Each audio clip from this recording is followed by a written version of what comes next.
Kalian pernah tidak sih membayangkan ada bos villain yang sangar, levelnya tinggi, badannya sekeras baja, punya skill hipnotis, dan jadi buronan satu kota? Matinya konyol cuma gara-gara ditampar sepatu hak tinggi. Yap, selamat datang di kisah Yang Yuan King.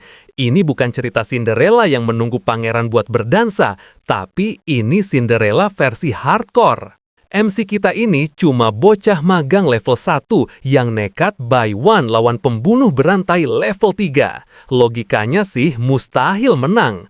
Tapi bermodalkan strategi licik, nyali gila, dan item sepatu dansa merah yang absurd banget, dia berhasil mengubah pertarungan maut jadi ajang bully senior yang paling memalukan dalam sejarah. Langsung aja, Pengembara Dunia Roh bagian 2, karangan si paling narsis. Bagi yang belum nonton part 1, boleh cek video di bawah ya. Sebelum kita lanjut, mari kita ingat kembali momen krusial terakhir. Yang Yuan King dengan nama sandi Dewa Surgawi Purba baru saja melakukan hal yang dianggap mustahil, menaklukkan misi uji coba level S terowongan Yuling yang mematikan. Dengan nekat menggunakan item terkutuk, sepatu dansa merah, dan tombak penakluk iblis, ia berhasil membakar habis pohon beringin tua yang ternyata adalah jelmaan kepala kuil yang jahat. Yang Yuan King pun resmi berevolusi menjadi seorang pengembara malam level 1. Namun, kemenangan ini menyisakan teror baru. Saat ia membuka peti mati batu untuk mengambil hadiah terakhir, mayat Dewi Tiga Gunung Suci yang seharusnya sudah mati, tiba-tiba membuka mata, tersenyum, dan membisikkan satu kalimat, "Aku akan mencarimu." Terbangun kembali di dunia nyata dengan selamat, Yang Yuan King langsung menelepon Guan Ya, membuat seluruh tim yang mengira dia sudah mati terkejut setengah mati. Begitu mendengar kabar kalau Yuan King berhasil lolos dari tes kuil 3 jalan, semua orang yang ada di sana langsung nge-freeze mendadak. Bahkan Li Dongze yang biasanya punya image kalem dan berwibawa, mendadak breakdance kegirangan. Ya Tuhan, ini keajaiban. Astaga, aku tidak percaya ini nyata. Tapi, baru saja asik joget, logika di otaknya kembali jalan. Dia buru-buru berdeham, mencoba memulihkan harga dirinya yang sempat tercecer. Li Dongze merapikan jasnya, berusaha stay cool. Tetap elegan Dongze, tetap elegan. Harus diakui, ini bukan hal sepele. Terowongan Yuling itu alam roh tingkat S, level neraka, yang bahkan sudah dicap mustahil diselesaikan oleh para sepuh di Sekte Tai. Tiba-tiba berhasil ditaklukkan oleh anak baru. Dewa Surgawi Purba bakal auto viral dengan prestasi sengeri ini. Mengingat alam roh tingkat S menjanjikan hadiah yang gacor parah, terutama bonus penyelesaian pertama, ini jelas batu loncatan emas buat organisasi jadi makin OP, overpowered. Yang lebih krusial lagi, di wilayah Songhai, stok alam roh percobaan buat para pengelana malam itu langka banget. Keberadaan anomali bernama terowongan Yuling ini sudah kayak mesin penggiling daging. Banyak banget calon bibit unggul organisasi resmi yang tewas konyol di sana.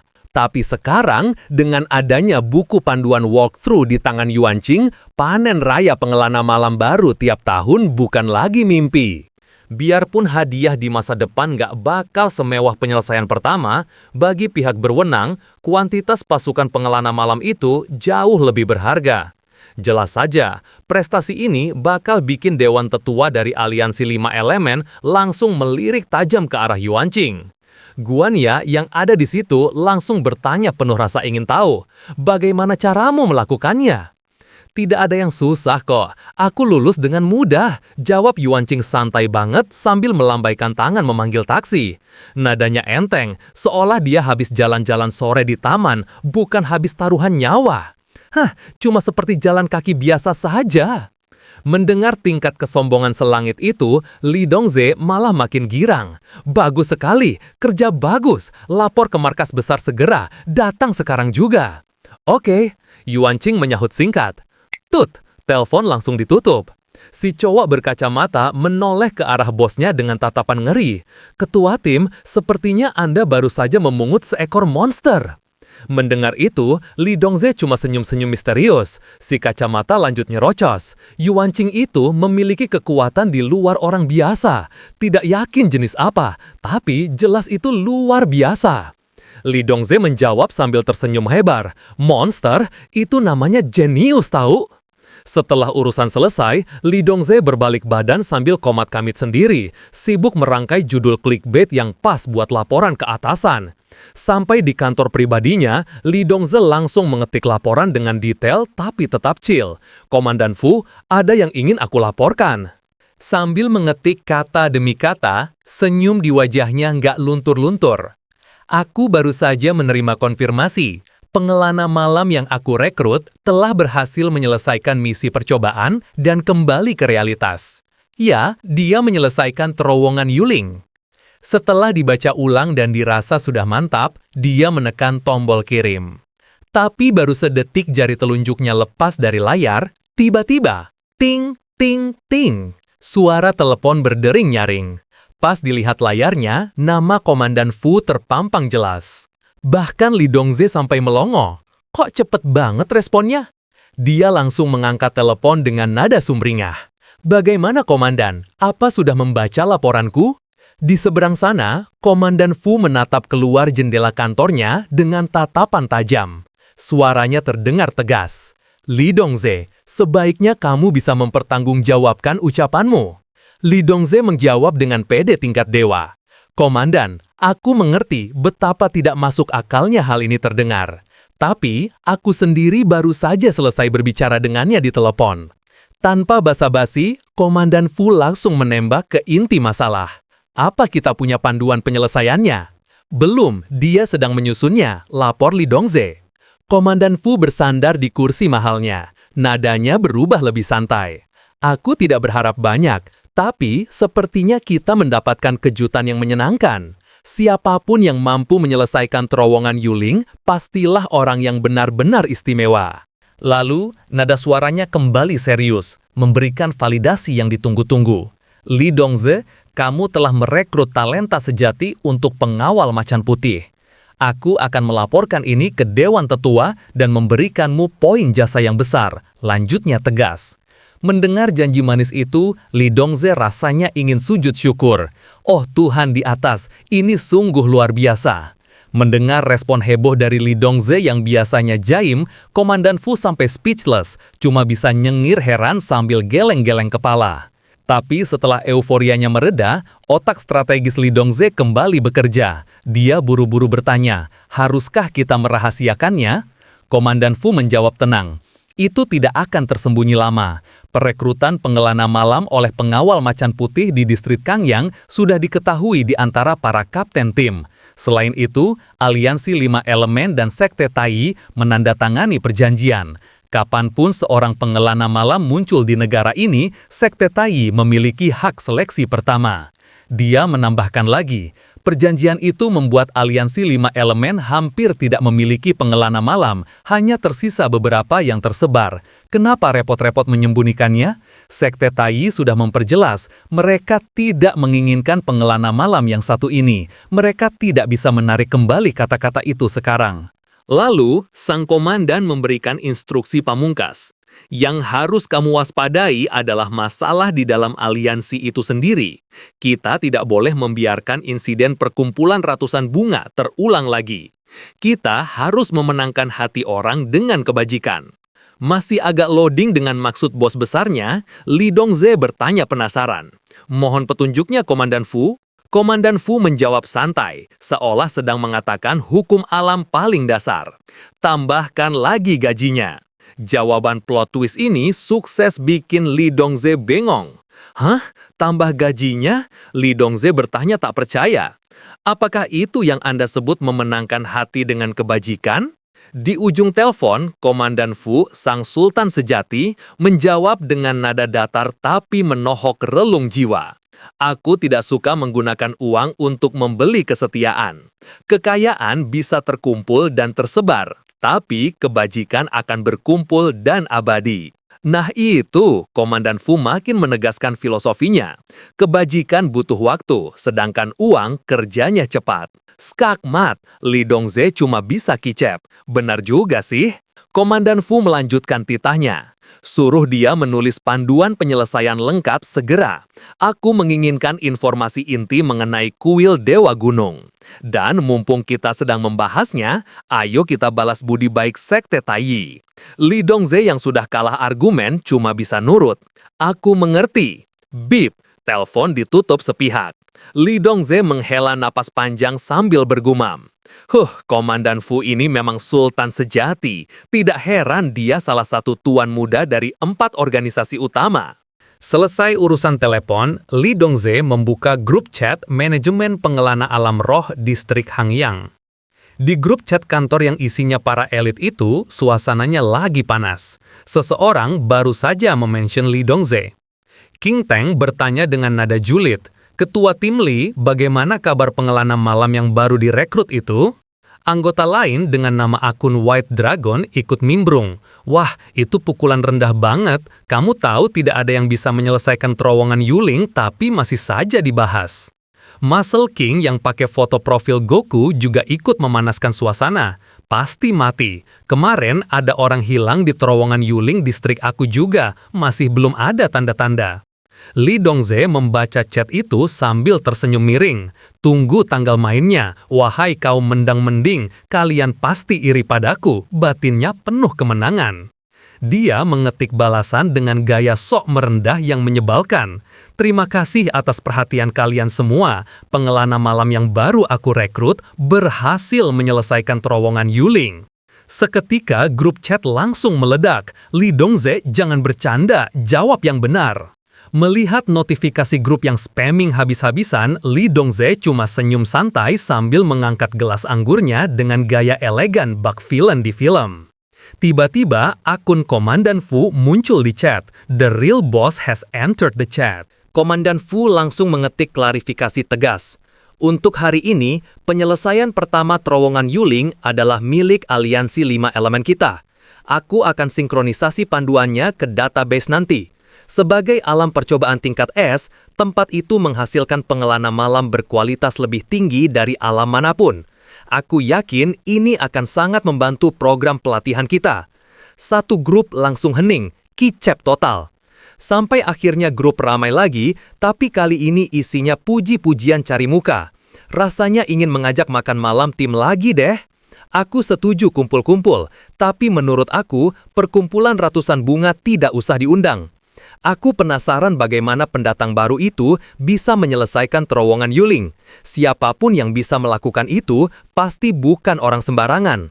Komandan Fu menutup sesi pamer itu dengan strategi bisnis kelas kakap.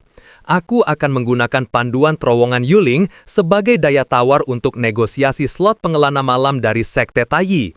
Dalam 5 tahun, aku akan usahakan setiap regu dapat jatah 1 orang." Satu grup langsung sujud syukur online. "Terima kasih Komandan Fu." Sementara itu di markas Sekte Taiyi, suasananya berbanding terbalik 180 derajat. Suram, gelap, dan penuh kepanikan. Seorang tetua tampak stres berat, rambutnya hampir rontok. "Tidak mungkin, bahkan kita Sekte Taiyi tidak bisa menyelesaikan terowongan Yuling. Bagaimana bisa tempat itu ditaklukkan? Bagaimana pemula itu melakukannya?" Sambil menepuk jidatnya putus asa, tetua itu lanjut ngomel sendiri. "Pengelana malam seahli itu seharusnya milik Sekte Taiyi. Tetua Sun pasti sudah pikun. Bagaimana bisa dia membuat janji gegabah dan membiarkan kita kehilangan talenta seperti itu?" Kembali ke kantor pengawal Macan Putih. Tok, tok, tok. Pintu diketuk. Saat pintu terbuka, sang MC kita, Zhang Yuanqing, masuk dengan gaya santai seolah habis balik dari warung, padahal barusan menaklukkan dimensi maut. "Halo semuanya," sapa Zhang Yuanqing ramah. Kak Guanya, wanita cantik yang pesonanya bisa bikin salah fokus itu, langsung menyambutnya dengan senyum jahil. "Cek, cek, cek, aku pikir mahasiswa kecil kita ini cuma papi yang manis, ternyata aslinya serigala buas," godanya. Sambil merentangkan kedua tangannya lebar-lebar, Guannya tersenyum lebar. Selamat, sudah resmi jadi pengelana malam. Sini, kakak hadiahi pelukan spesial. Guannya bersiap memeluk. Kemarilah biar kakak peluk sampai kamu sesak napas dalam dekapanku. Tapi Yuan King langsung pasang mode jual mahal. Dia mundur selangkah sambil menolak halus. Pelukanmu terlalu mahal, Kak. Simpan saja buat lain kali. Dalam hati, Zhang Yuan King sudah keringat dingin. Dasar penggoda keji, berani-beraninya kamu menguji imanku. Ingat Yuan King, kamu ini pria teguh, titisan Liu Xiaohui yang anti godaan wanita. Guannya terkekeh geli melihat tingkahnya yang sok kuat iman itu. Kamu itu menggemaskan banget kalau lagi pura-pura serius. Ayo masuk, ketua tim mau bertemu kamu. Sebelum Zhang Yuanqing melangkah masuk, Guannya membisikkan tips pro. Kamu pasti dapat banyak loot bagus di alam roh. Tidak perlu cerita semuanya ke aku atau siapapun. Menyembunyikan kartu as itu skill wajib buat setiap pengelana. Terima kasih sudah diingatkan Kak Guannya, jawab Yuanqing sambil tersenyum sopan. Tapi dalam hatinya dia nyengir licik. Lagian aku juga tidak niat kasih tahu kamu kok, wek. Di dalam ruangan, Li Dongze duduk dengan pose super elegan di sofa, seolah-olah sedang pemotretan majalah. Sambil memegang cerutunya, dia sama sekali tidak menoleh, hanya berkata datar dengan gaya sok misterius. Kamu akhirnya datang. Yuanqing tidak terintimidasi, dia memberi salam formal, salam ketua tim. Li Dongze menatapnya tajam, mendramatisir suasana. Kamu tahu apa yang paling aku khawatirkan sekarang?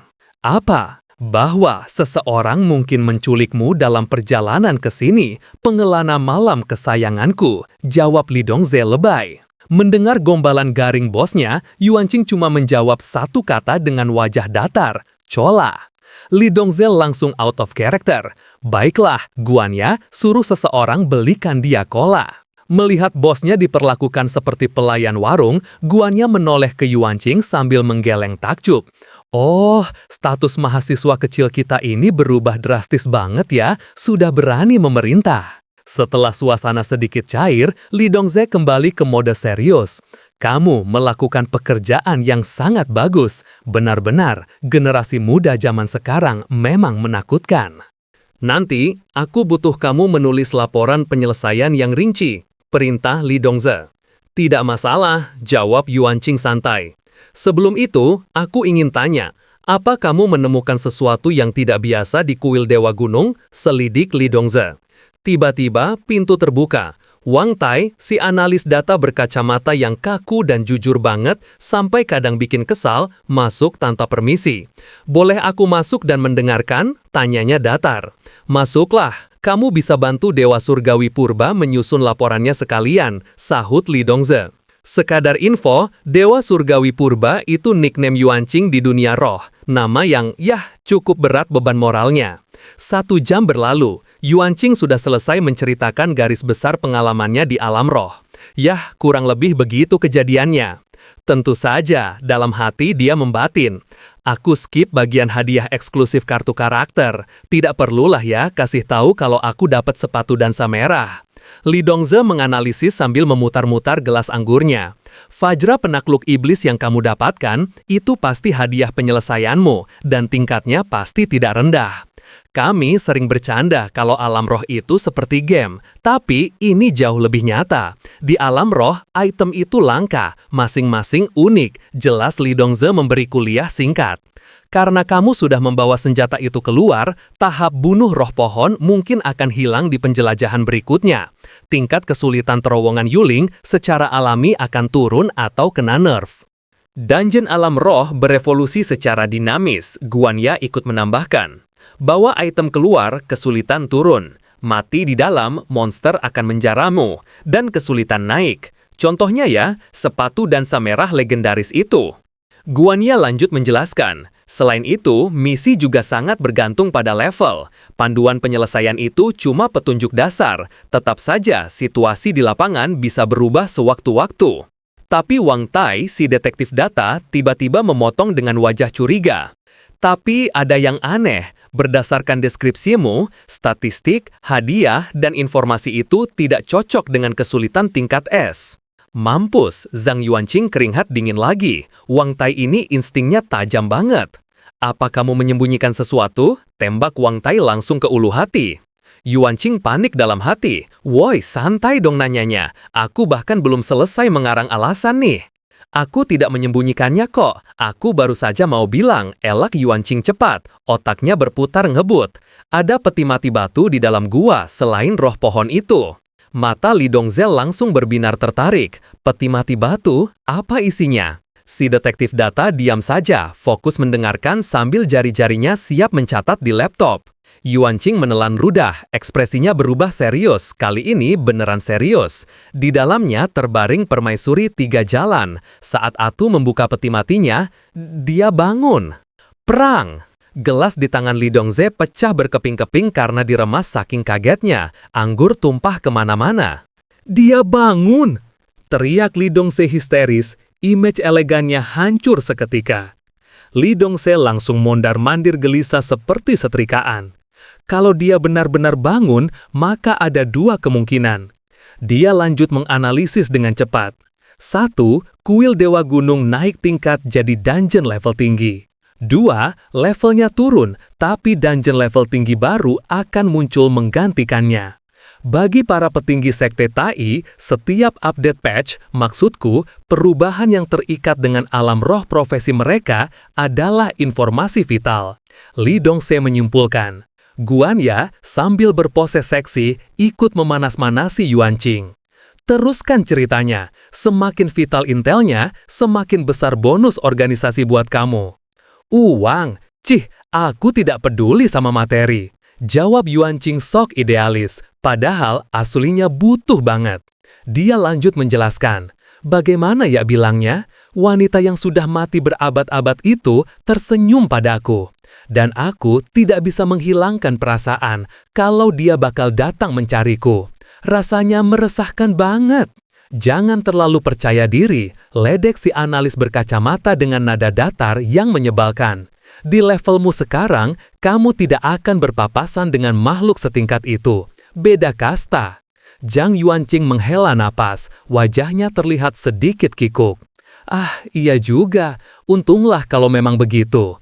Tapi dasar guanya, fokusnya malah melenceng ke hal lain. Dia bertanya dengan mata berbinar penasaran, apa permaisuri itu cantik? Yuanqing menjawab pertanyaan Guanya dengan satu kalimat pamungkas yang bikin skakmat. Lebih cantik daripada kamu. Bahkan si analis kacamata juga ikutan nimbrung mengompori. Tidak hanya itu, dia juga lebih berharga. Mendengar 2 laki-laki itu bicara belak-belakan, Guanya tidak bisa menyembunyikan rasa kesalnya. Urat di dahinya berkedut. Bisa tidak sih kalian berdua mati saja? Ucapnya sambil mengepalkan tangan, siap menghajar. Sementara itu, di markas Sekte Tai, Tetua Sun, si kakek yang sebelumnya menolak mentah-mentah Zhang Yuanqing, sedang santai kipas-kipas sambil mendengarkan radio. Hidup terasa damai. Di sebelahnya ada bawahan yang berusaha melapor dengan wajah pucat. Tetua Sun, suaranya gemetar. Ada kabar dari Songhai, pengelana malam yang baru direkrut Komandan Fu sudah menyelesaikan terowongan Yuling. Apa? Muka Tetua Sun langsung pucat pasi, lebih putih dari mayat hidup. Dia ingat betul betapa sombongnya dia menolak anak itu kemarin. Cepat beritahu semua orang, perintah Tetua Sul terbata-bata. Keringat dingin mulai mengucur deras. Bilang ke Yuanqing, jangan bocorkan ini, atau mau ditaruh mana muka tuaku ini. Tapi si bawahan langsung membalas dengan nada pasrah.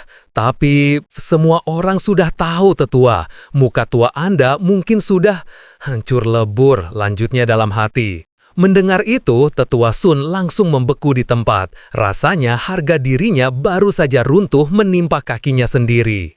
Untungnya, si bawahan melanjutkan, Komandan Fu sudah membagikan panduan penyelesaiannya kepada kita. Tetua Sun cuma bisa menghela napas lega sambil kipas-kipas cari angin. Jantungnya hampir copot. Tapi bawahan itu belum selesai. Dia membawa kabar yang jauh lebih serius. Juga ada satu hal lagi yang perlu Anda ketahui.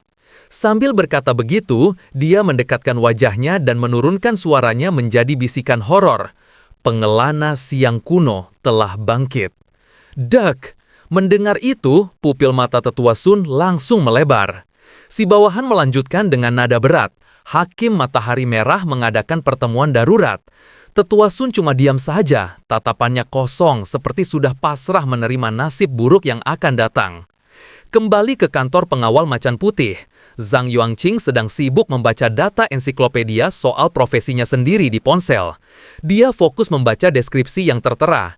Pengelana malam, anak emas matahari, penguasa malam hari, spesialisasi, pembunuhan atau assassin, dan pengendali entitas yin, crowd control. Tanda profesi mereka adalah bulan sabit hitam. Di antara semua kelas penjaga ketertiban, ini salah satu yang terkuat, DPS-nya ngeri abis. Setiap pengelana malam adalah pembunuh alami. Kemampuan mereka memerintah roh bikin mereka makin susah dilawan. Pengelana malam adalah gelar di tahap transenden. Setelah level 3, mereka bisa ganti job class. Membaca penjelasan itu sambil melihat referensi gambar bulan sabit yang katanya jadi simbol profesi, Yuanqing langsung heran. Hah? Kenapa bulan sabit hitam? Yuanqing meraba dahinya. Ada satu masalah kecil, tapi fatal. Dia mulai overthinking. Tapi tanda di dahiku hari itu adalah bulan purnama hitam. Sambil garuk-garuk kepala, dia bingung. Apa aku harus melaporkan ini juga? Ini bug atau fitur VIP? Logika dasar bertahan hidup mengajarkan, berbeda dari mayoritas biasanya berarti masalah. Jadi dia memutuskan, sampai aku tahu apakah ini pertanda baik atau buruk, aku bakal tutup mulut rapat-rapat. Dia berpikir lagi sambil memegang dagu. Karena tidak ada info soal bulan purnama hitam di forum umum, artinya ini bukan sesuatu yang bisa diakses sama orang level rendah. Semakin tinggi tingkatannya, semakin besar rahasianya. Itu wajar. Oke sip, mari kita rahasiakan ini dulu. Yuanqing mengalihkan perhatiannya ke Guannya yang lagi sibuk mengetik laporan.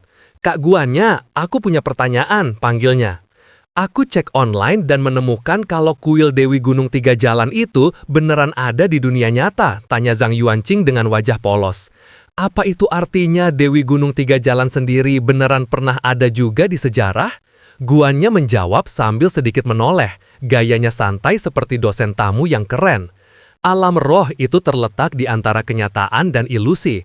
Banyak pemandangannya didasarkan pada lokasi nyata, seperti Waduk Linggang atau Taman Hiburan Xiangshui. Tapi tentu saja lanjut Guannya dengan nada meyakinkan, hal-hal aneh di dalamnya itu tidak nyata.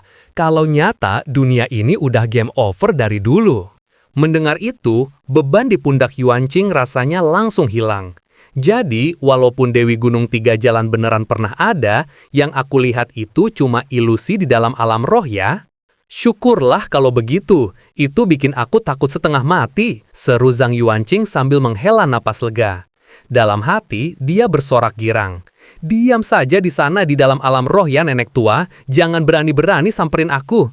Melihat ekspresi lega juniornya, jiwa jahil Guannya langsung meronta-ronta. Dia mendekat dan menyeringai nakal sambil memegang wajah Yuanqing. Kamu takut banget dia bakal datang mencarimu? Guannya mencondongkan tubuhnya, menggoda habis-habisan. Bukankah kamu bilang dia cantik banget, lebih cantik dari aku malah? Skakmat, Zhang Yuanqing langsung panik, wajahnya memucat.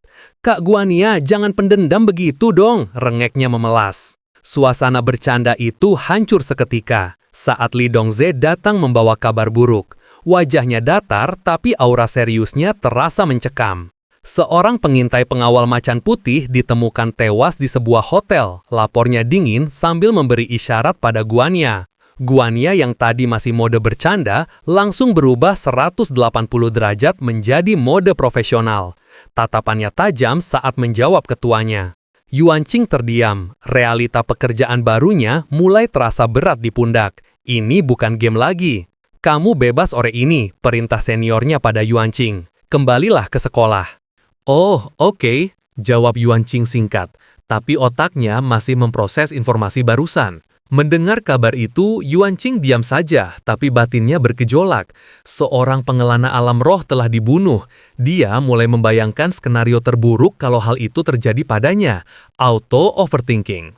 Sementara itu di tempat lain, para pengelana alam roh dari berbagai bidang dan faksi sudah mulai berkumpul. Suasananya tegang. Di sana, seorang pria tua dengan pakaian tradisional dan jenggot putih panjang, tipikal tetua di film kungfu, datang sambil membawa laporan penting. Baru-baru ini, ketua sekte merasakan jatuhnya Raja Iblis, ucapnya dengan nada berat.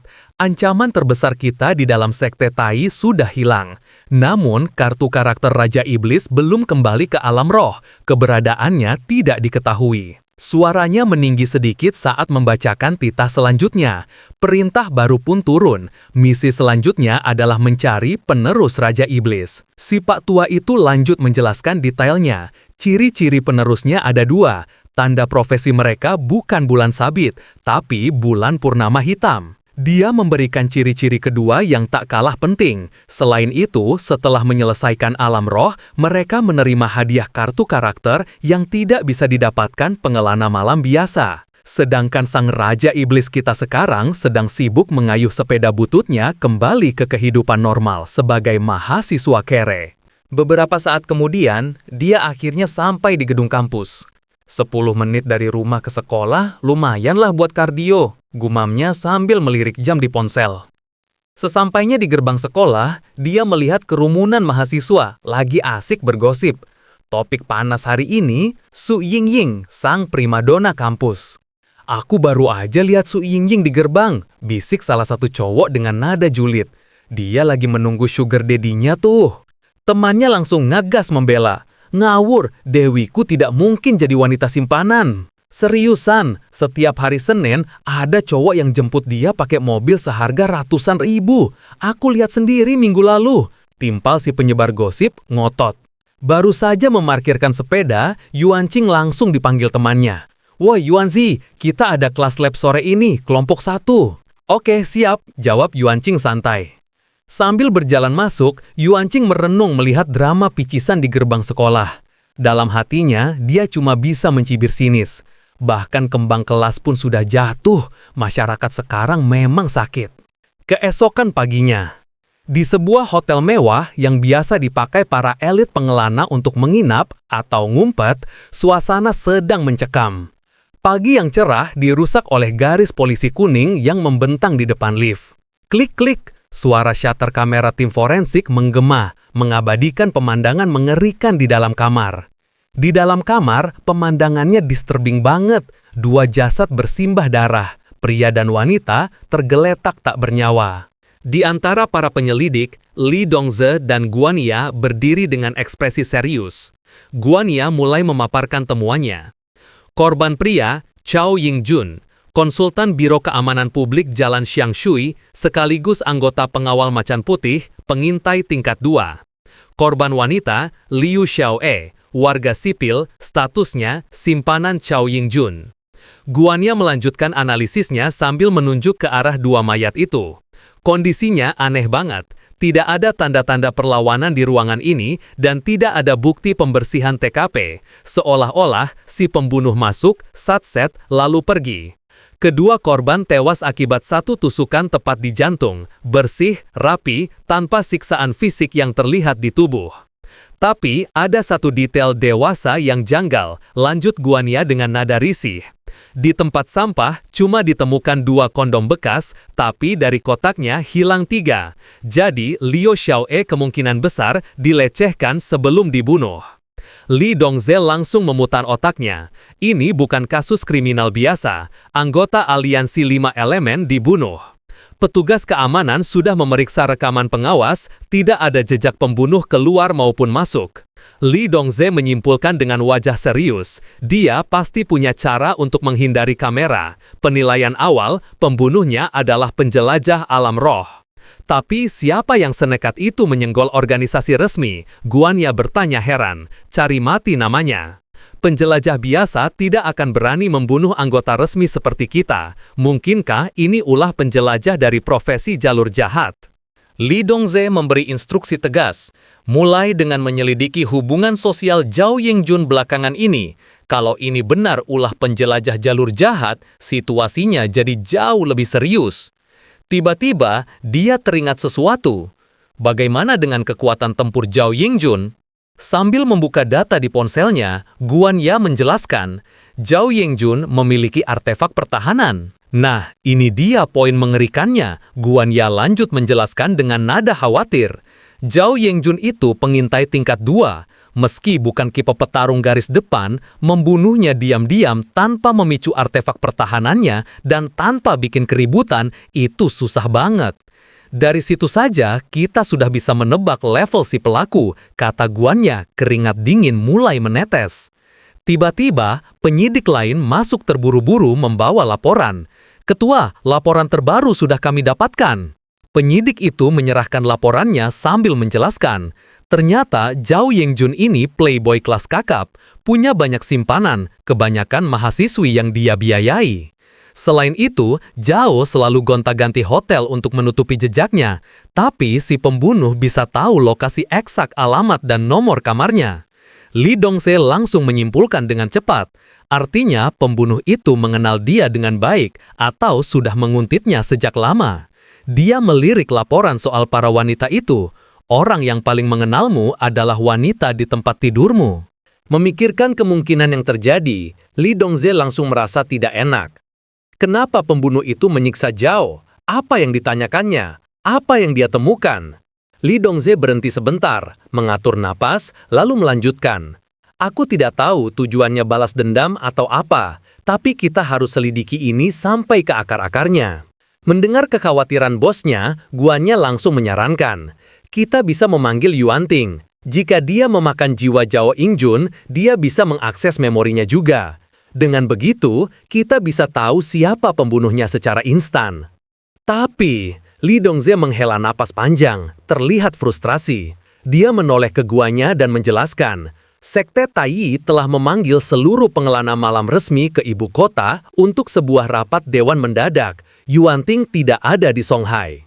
Guannya langsung curiga. Rapat? Kalau Yuan Ting pergi, berarti pengelana malam dari setiap wilayah juga absen. Tidakkah menurutmu itu terlalu kebetulan? Pembunuh menyerang tepat saat semua pengelana malam sedang pergi dinas luar. Tunggu dulu, pupil mata Guannya tiba-tiba membesar. Mereka melupakan satu aset penting. Ah, bocah itu, serunya penuh semangat. Dewa Surgawi Purba adalah pengelana malam. Kita tidak perlu meminjam orang dari Sekte Taiyi.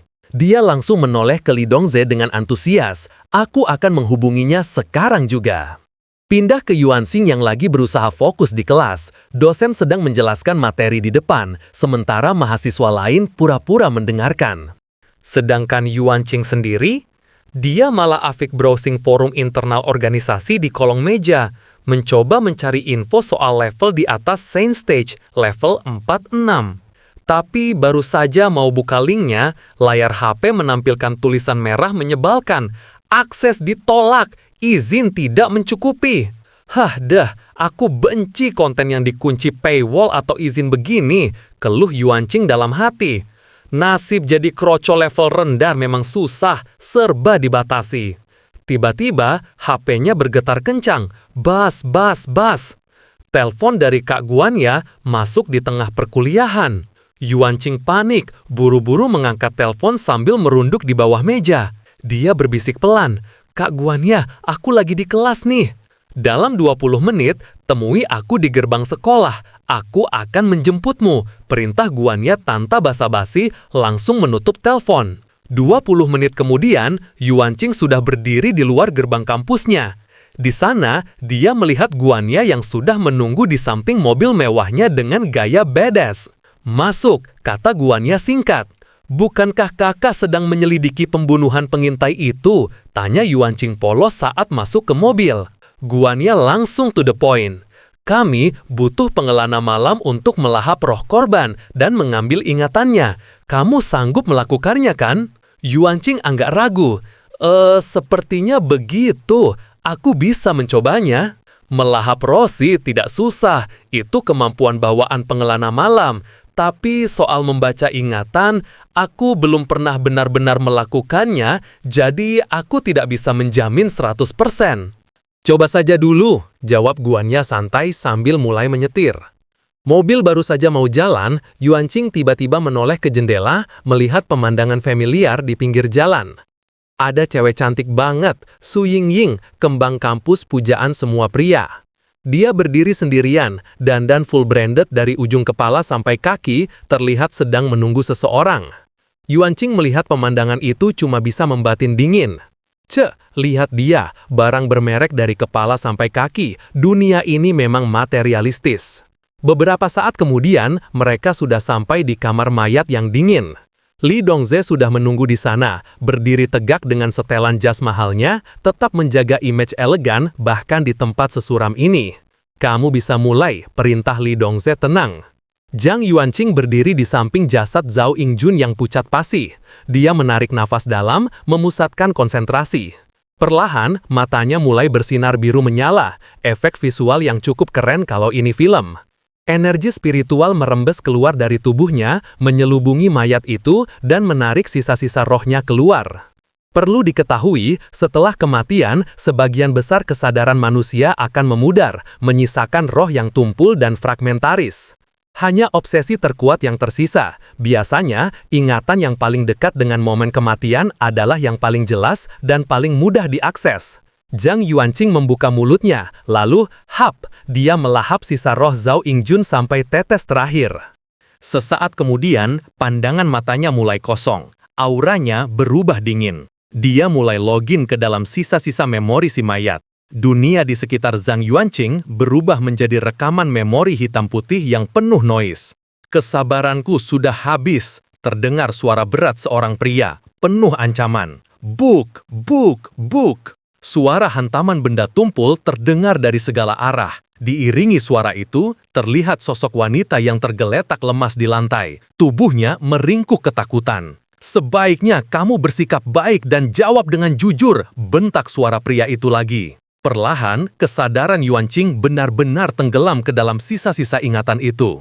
Tapi yang tak dia sangka, di sudut pandang ingatan Zhao Yingjun, terlihat pemandangan yang bikin jantung mau copot.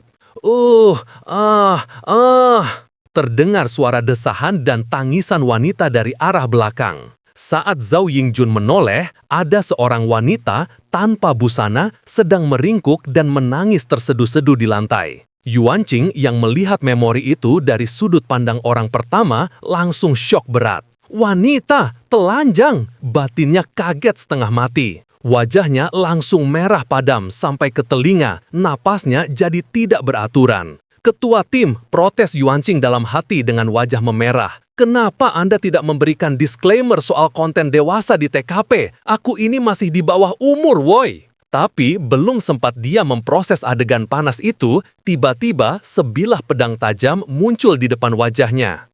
Di mana cawan sucinya? Di mana daftar namanya? Tanya si pembunuh dengan nada dingin yang menusuk tulang. Yuanqing langsung tersadar. Oh, jadi ini pembunuhnya. Tiba-tiba saja mulutnya bergerak sendiri, mengikuti ingatan Zhao Yingjun. Aku tidak tahu, aku benar-benar tidak tahu. Tolong lepaskan aku. Merasakan ketakutan murni itu, Yuanqing jadi merinding. Rasanya seolah-olah dia sendiri yang sedang memohon nyawa. Tapi si pembunuh tidak punya belas kasihan.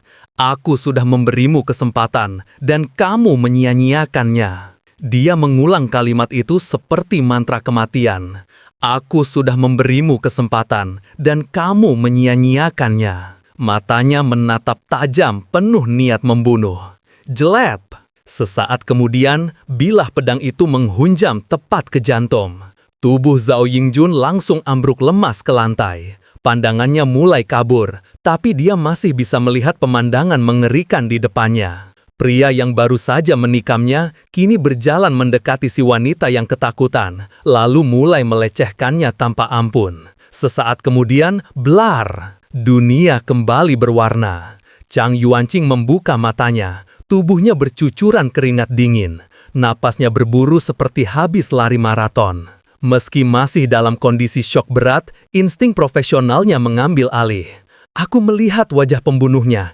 Itu, wah gila, membaca memori mayat itu ternyata disturbing banget. Guanya yang melihat juniornya gemetar langsung mengaktifkan mode onesan penyayang. Sini kakak peluk, biar tenang, godanya sambil merentangkan tangan lebar-lebar. Li Dongze langsung memotong, merusak suasana. Serius sedikit. Pelukan itu sama sekali tidak elegan. Dia langsung menodong detail. Dewa surgali purba seperti apa rupanya? Ada ciri-ciri khusus?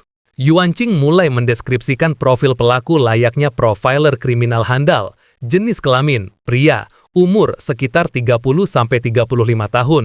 Fisik, tinggi sedang, badan kekar berisi. Ciri khusus, ada bekas luka codet sepanjang setengah jari di pipi kiri. Alis tipis, tatapan mata garang dan kejam. Fitur wajahnya sangat khas, mudah diidentifikasi. Itu bagus, puji Li Dongze puas. Tapi Guanya menanyakan satu hal sensitif yang membuat suasana jadi berat lagi. Apa dia melecehkan korban wanita? Zhang Yuanqing mengangguk pelan, mengingat adegan tadi membuat wajahnya langsung suram. Iya, mendengar itu, Guanya menoleh ke Li Dongze dengan tatapan serius. Ketua tim, menurutku pembunuh ini mentalnya tidak stabil, dia sakit jiwa. Li Dongze setuju, tapi dia cuma menjawab datar dengan nada dingin. Bajingan itu pantas masuk neraka. Melihat dua seniornya sependapat, Yuan Qing hanya bisa mencibir pelan, setuju. Jelaslah, siapapun yang mampu melakukan kekejaman seperti itu, pasti orang tidak waras. Li Dongze memanfaatkan momen ini buat memberi kuliah singkat tentang kehidupan sebagai penjelajah. Masih ingat cara kerja sistem penalti nilai moral? Tanya Li Dongze. Pembunuh itu membunuh selingkuhan Zhao Yingjun untuk membungkam saksi mata. Itu dianggap logis oleh sistem, jadi tidak akan menurunkan moralnya secara signifikan. Tapi dia melecehkan korban dulu sebelum dibunuh. Itu cerita lain. Itu artinya dia akan kehilangan nilai moral dalam jumlah besar. Yuan Qing mengangguk paham, otaknya memproses informasi itu. Jadi intinya, saat penjelajah alam roh melakukan kejahatan yang tidak perlu, mereka kehilangan nilai moral. Siapapun yang otaknya masih waras pasti menghindari penalti ini. Membunuh untuk membungkam itu kebutuhan taktis. Tapi melecehkan sebelum membunuh, orang yang melakukan itu cuma ada dua kemungkinan. Entah nilai moralnya sudah tinggi banget jadi dia tidak peduli kena potong, atau pikirannya sudah rusak total, dikuasai nafsu binatang. Memikirkan implikasinya, Guanya mulai bergumam ngeri. Orang gila seperti itu berkeliaran di kota besar adalah bom waktu.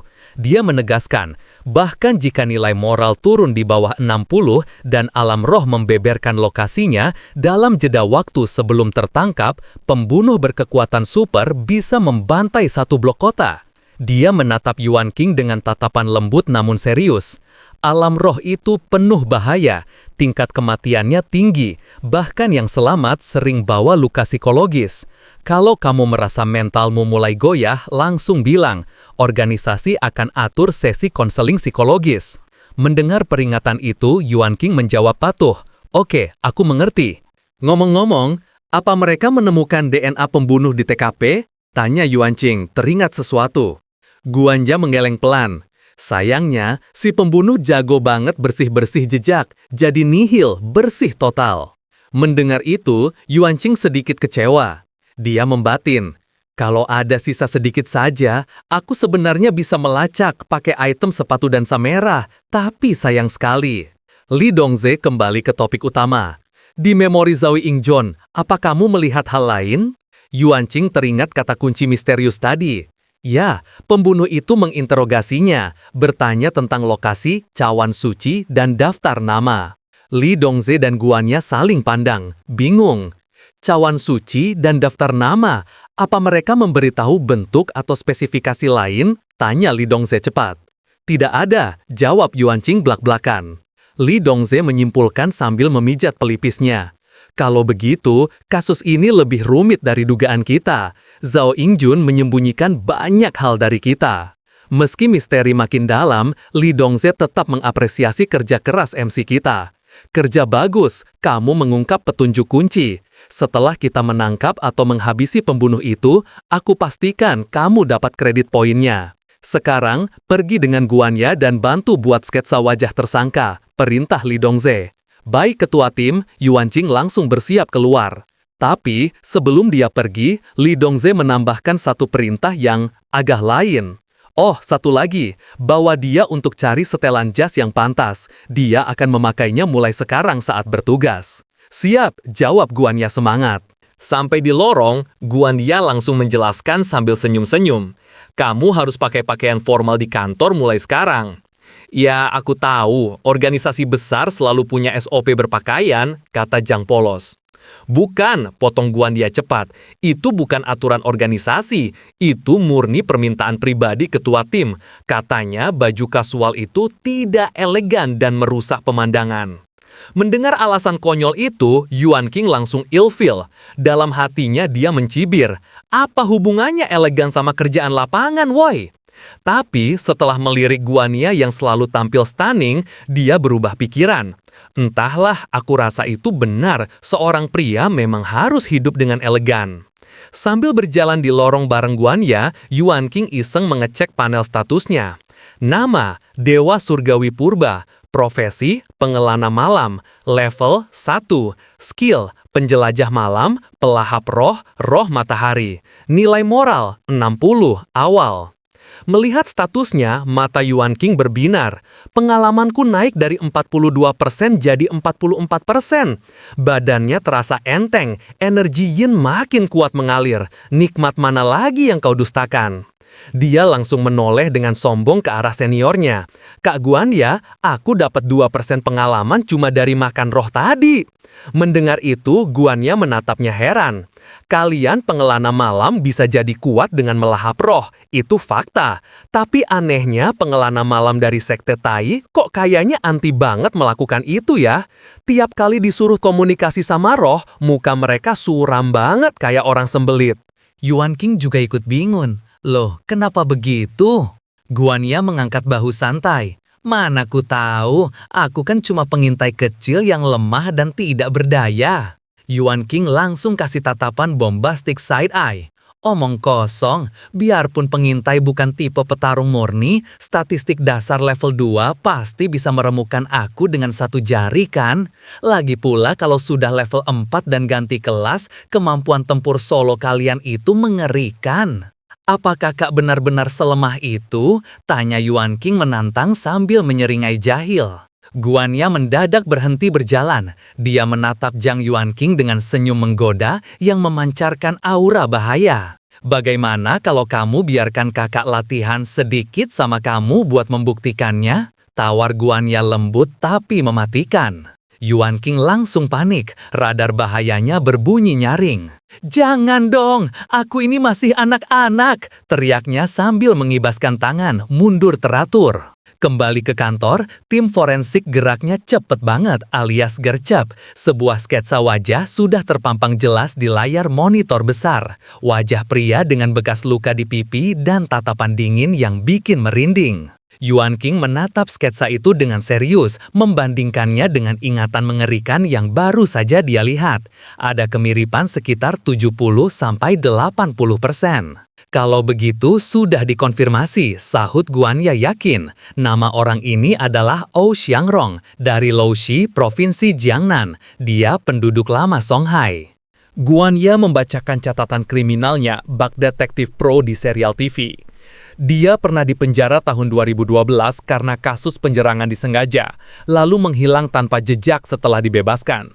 Li Dongzhe tersenyum puas. Dengan informasi detail ini, kita bisa melacaknya paling lambat dalam 2 jam.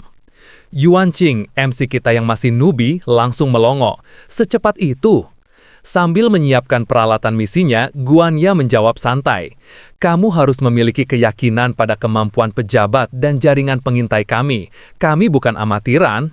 Tapi kemudian, Li Dongzhe memberikan perintah yang bikin Yuan King bingung campur senang. Dewa Surgawi Purba, kamu tidak perlu khawatir tentang apa yang terjadi selanjutnya, kata Li Dongzhe tegas.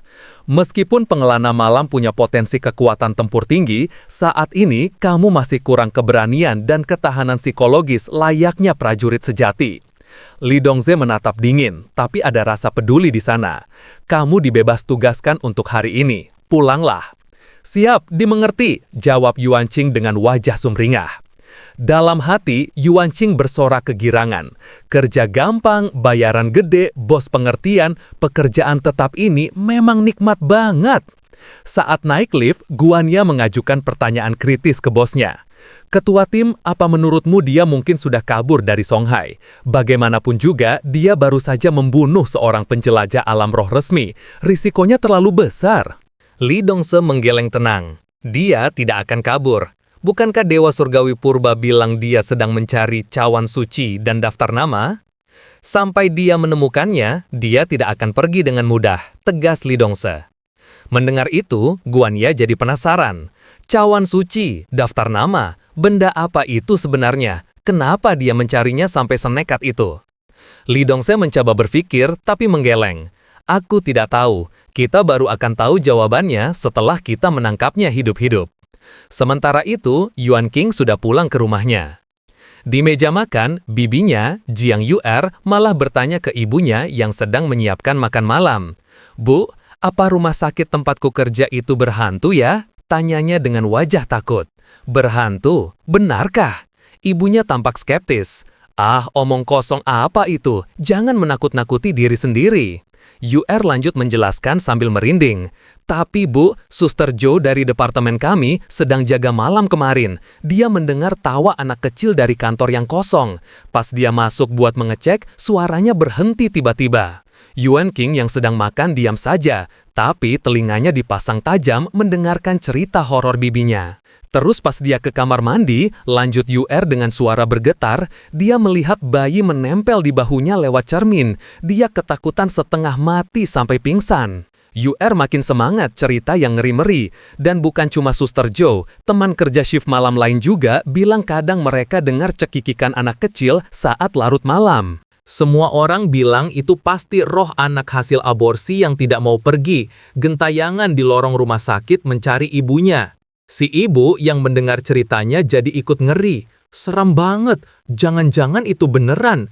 Pas kamu jaga malam, suruh Yuanzi menemani kamu saja biar aman, saran si ibu.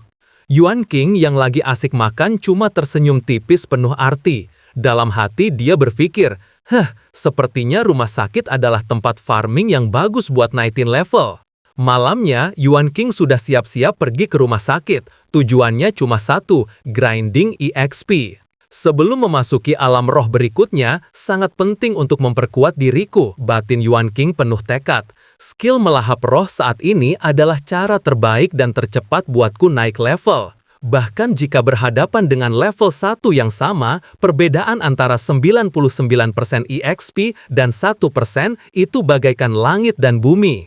Analisis gamernya berlanjut, rumah sakit itu lokasi farming sempurna buat pengelana malam.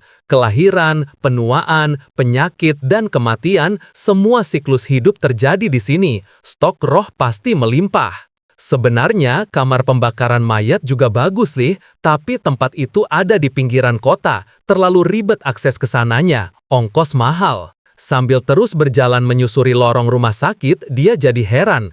Kenapa organisasi besar tidak pakai cara ini? Padahal cara cari EXP-nya gampang. Kenapa Sekte Tai tidak suka pakai metode ini?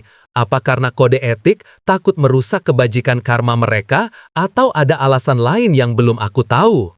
Baru saja sampai di lobi, dia langsung mencari kursi kosong buat menyantai sebentar sambil memantau situasi.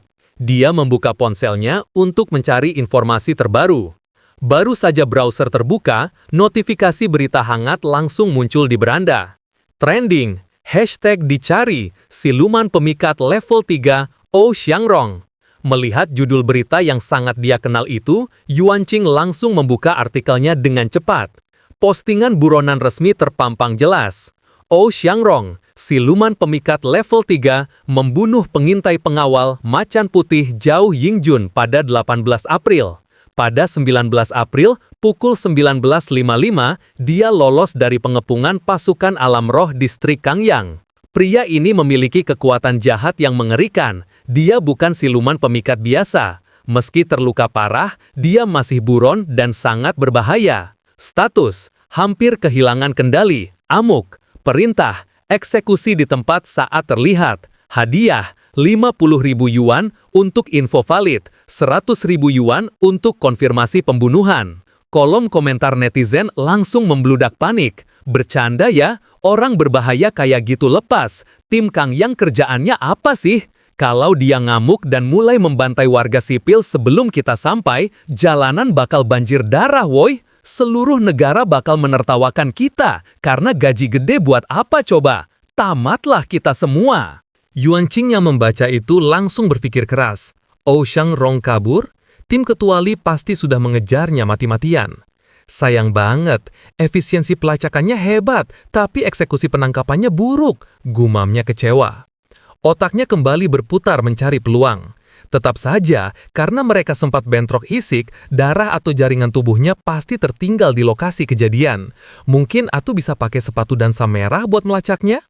Tapi sedetik kemudian dia menggeleng tegas. Enggak, lebih baik jangan mengekspos keberadaan item itu. Kita harus low profile. Dia sadar diri, langsung menutup ponselnya.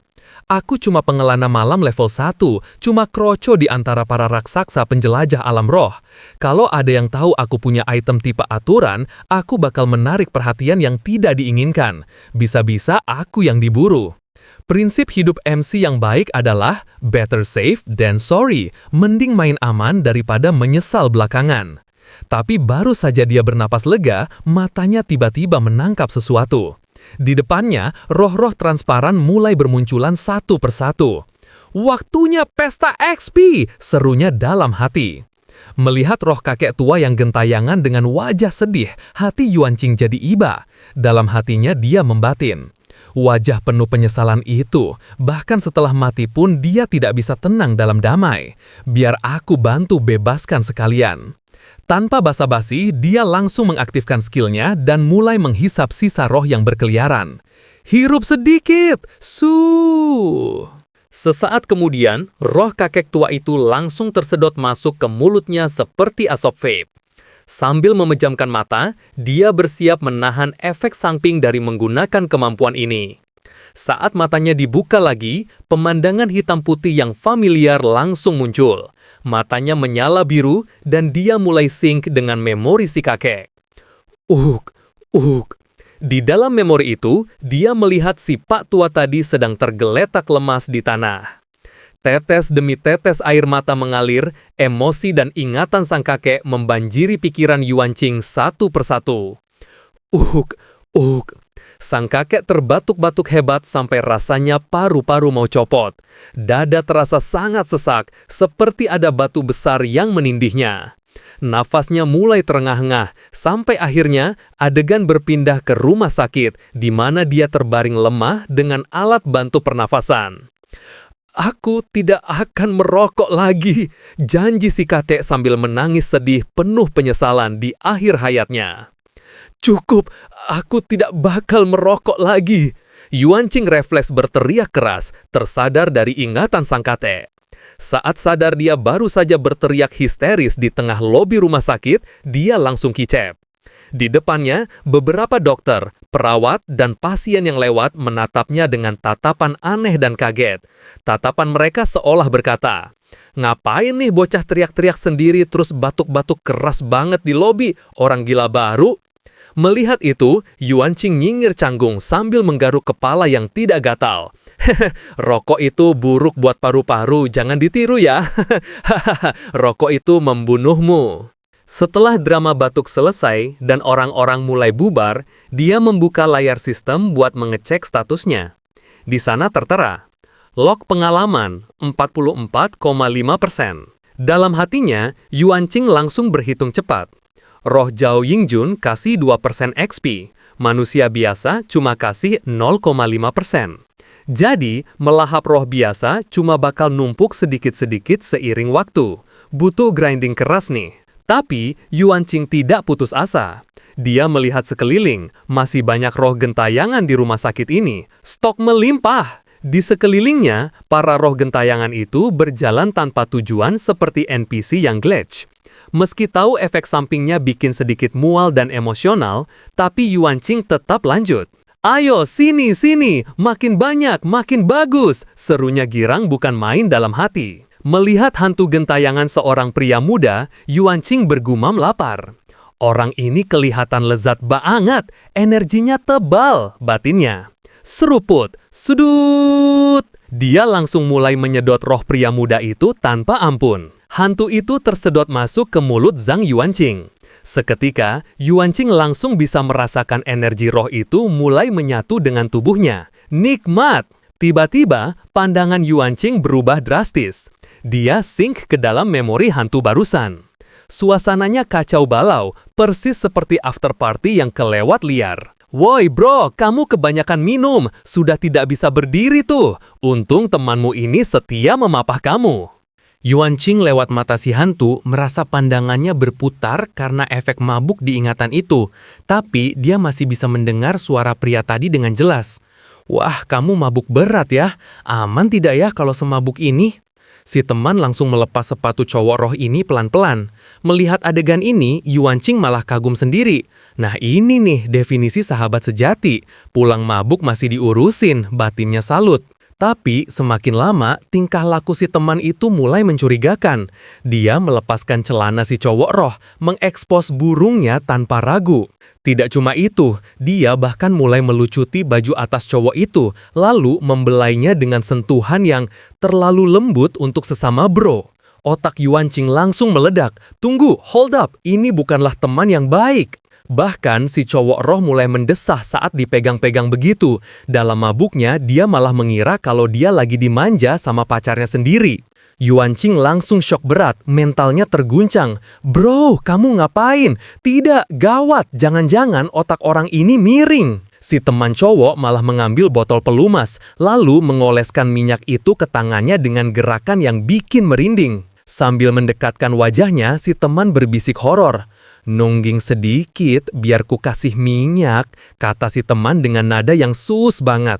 Chang Yuan Qing langsung sadar sepenuhnya, alarm bahaya di kepalanya meraung-raung. Ah jangan, teriaknya refleks, mengira dia bakal dilecehkan sama orang gila di ingatan orang lain. Sadar kalau dia salah tingkah di dunia nyata, otaknya seketika nge-freeze, wajahnya pucat pasi. Bapak-bapak yang duduk di sebelahnya sampai heran melihat tingkah anehnya. Hei nak, kamu baik-baik saja? Bapak lain di sebelahnya juga menatap khawatir. Nak, kalau kamu merasa tidak enak badan, sebaiknya langsung periksa ke UGD saja. Tidak apa-apa, aku cuma mau ke toilet, jawab Yuan Qing cepat sambil berusaha berdiri dengan kaki gemetaran. Di toilet, Yuan Qing menatap cermin dengan tatapan kosong. Dalam hati dia menjerit histeris. Terlalu mengerikan, pria itu terlalu mengerikan. Baru saja aku mengalami trauma yang genderku tidak didesain buat menanggungnya. Dia teringat nasib tragis si hantu tadi, lalu menghela napas panjang. Ternyata dia mati bukan karena keracunan alkohol, tapi sudahlah. Bro, jadi kamu tidak mati karena mabuk. Dasar bajingan, umpat Yuan Qing sambil merasa jijik mengingat si pelaku. Dia menyimpulkan satu hal penting. Melahap roh sembarangan untuk mendapatkan kekuatan benar-benar jalan yang sesat. Mengingat kejadian traumatik barusan, Yuan Qing langsung berpikir, pantas saja pengelana malam dari Sekte Tai menolak melakukan ini. Kalau diteruskan jangka panjang, skizofrenia itu skenario terbaiknya. Skenario terburuknya, gila permanen. Untuk menenangkan diri, Yuan Qing mengecek panel statusnya lagi. Langsung terpampang, pengalaman naik ke angka 46%. Yuan Qing langsung menganalisis dengan cepat. Durasi jelajah malam tidak bertambah, masih 9 detik. Tapi kekuatan fisikku jelas meningkat signifikan, vitalitas dan pemulihan juga naik. Fiuh, baiklah, hampir kehilangan kesucian mentalku, tapi setidaknya dapat keuntungan nyata. Dia mencoba menghibur diri. Yuan Qing berjalan keluar rumah Safit dengan langkah gontai seperti prajurit pulang perang. Hari ini, aku sudah terluka cukup parah secara psikologis, mending aku pulang saja deh, batinnya lelah. Pindah ke markas besar. Suasana rapat sangat tegang. Di meja panjang, duduk para kapten tim elit, termasuk Kakak Otot, Muscle Bro dari geng Api Merah, King Tang dari perkumpulan ratusan bunga, dan Tang Guoqiang dari pengadilan pusat. Di sisi lain juga, ada Li Dongze dan Guan Ya. Di ujung meja, Komandan Fu Qingyang menunjukkan wajah dingin. Kekecewaannya terpancar jelas. 5 kapten tim, lebih dari selusin anggota, dan puluhan petugas keamanan dikerahkan. Tapi, siluman pemikat itu masih lolos. Omel Komandan Fu dengan nada rendah tapi mematikan. Aku sangat kecewa pada kalian semua. Si Bro Otot mencoba membela diri. Komandan Fu, Oh Xiangrong pasti sudah dikorupsi kekuatan jahat. Selain dia itu pembunuh profesional, saat dia jadi gila, kekuatannya jauh lebih meledak dan tak terprediksi dari perkiraan kami, makanya kami gagal menahannya. Komandan Fu langsung memotong dingin. Kegagalan adalah kegagalan. Alasan apapun hanyalah milik pengecut yang menolak menghadapi kenyataan. Si Bro Otot langsung kicap, menunduk. Baiklah, dimengerti. Selesai menghajar mental si Bro Otot, Komandan Fu melanjutkan sambil menatap tim lain dengan tajam. Gara-gara kegagalan kalian, situasinya jadi makin parah. Siluman pemikat yang terluka parah dan ternoda energi jahat bisa dengan mudah mengamuk. Korban massal sudah di depan mata. Dia mengeluarkan ultimatum sambil menoleh ke Li Dongze. Sekarang, setiap pasukan alam roh di kota Songhai terlibat dalam perburuan. Dalam 3 hari, jika Ou Shangrong tidak dibunuh, kalian semua akan dikirim balik ke kamp pelatihan. Mendengar itu, seisi ruangan langsung membeku. Semua tim elit yang hadir langsung keringat dingin membayangkan siksaan kamp pelatihan. Tentu saja, tambah Komandan Fu, nadanya sedikit merendah namun tetap tajam. Dalam hal ini, aku juga gagal, karena aku berharap terlalu tinggi pada kalian. Jadi, selama 3 hari ke depan, aku akan turun tangan. Dia memberi petunjuk terakhir. Karena Ou Shangrong mencari daftar nama dan cawan suci, target berikutnya adalah keluarga atau wanita terdekat Zhao Yengjun. Ikuti petunjuk itu. Waktu kalian habis, bubar, tegasnya dingin. Tapi sebelum semua pergi, dia menambahkan, Guanya, kamu tetap di sini. Ruangan sepi, tinggal tersisa Komandan Fu dan Guanya yang ternyata 2 orang ini sepupu. Komandan Fu bertanya dengan nada cemas yang jarang dia tunjukkan. Li Dongze bilang, kamu terluka. Kalau ada yang mau dibicarakan, bicara saja. Aku masih banyak kerjaan, jawab Guanya dingin sambil memalingkan wajahnya. Enggan menatap sepupunya. Komandan Fu menghela napas, lalu langsung ke inti masalah keluarga. Bibimu menelpon aku. Dia mau kamu pulang bulan depan buat bertemu tunangan yang sudah dia atur. Guanya langsung menolak mentah-mentah. Sudah kubilang jelas, aku tidak akan menikah demi kepentingan politik keluarga. Kalau dia mau jadi pion korban keluarga, itu pilihan dia, bukan pilihanku. Dia juga menambahkan dengan sinis. Kalian tipe keluarga Fu memang sama semua. Qingyang, cepatlah ambil alih kekuasaan. Buat orang-orang tua bangka itu pensiun biar tidak merepotkan. Komandan Fu menatap Guanya tajam. Kalau kamu tidak mau dijodohkan, buktikan dirimu. Berhenti menyia-nyiakan bakatmu dan bermalas-malasan. Para tetua hanya menghormati kekuatan contohnya aku atau bibimu. Dia menawarkan kesepakatan. Begini saja, aku akan memindahkanmu ke unit lain.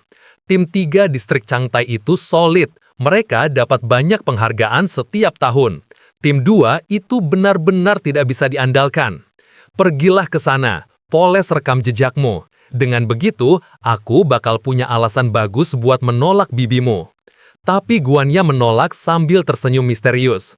Tim 2 memang ampas, susah dibantah sih. Tapi kita lihat saja. Kita punya rekrutan baru, dia lumayan menarik. Aku mau mengamatinya sebentar lagi.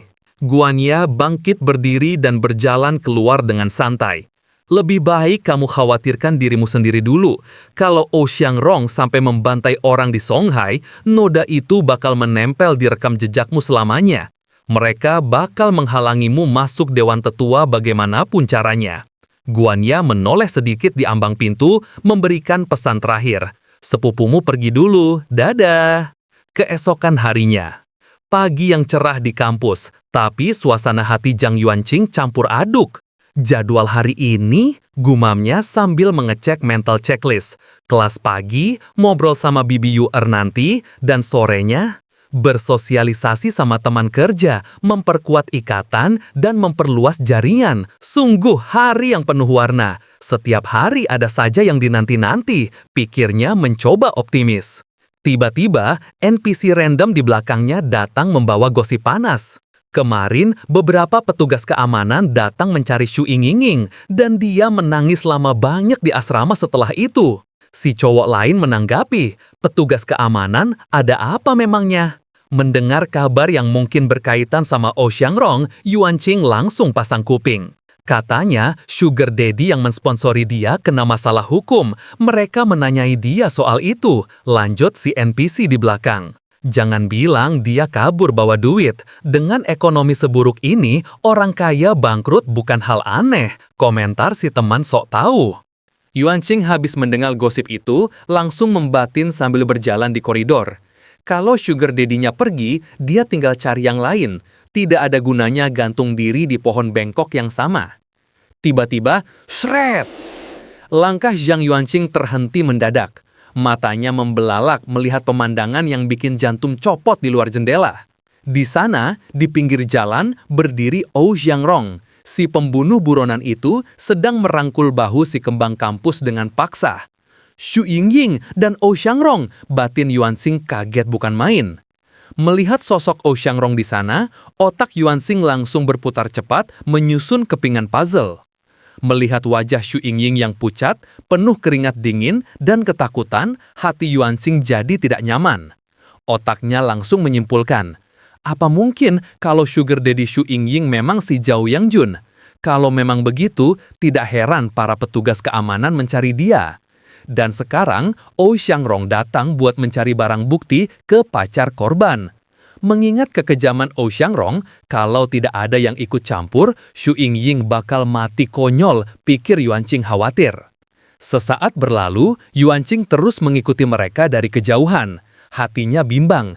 Dia mungkin matre dan terlalu materialistik, tapi sialan, dia tidak pantas mati.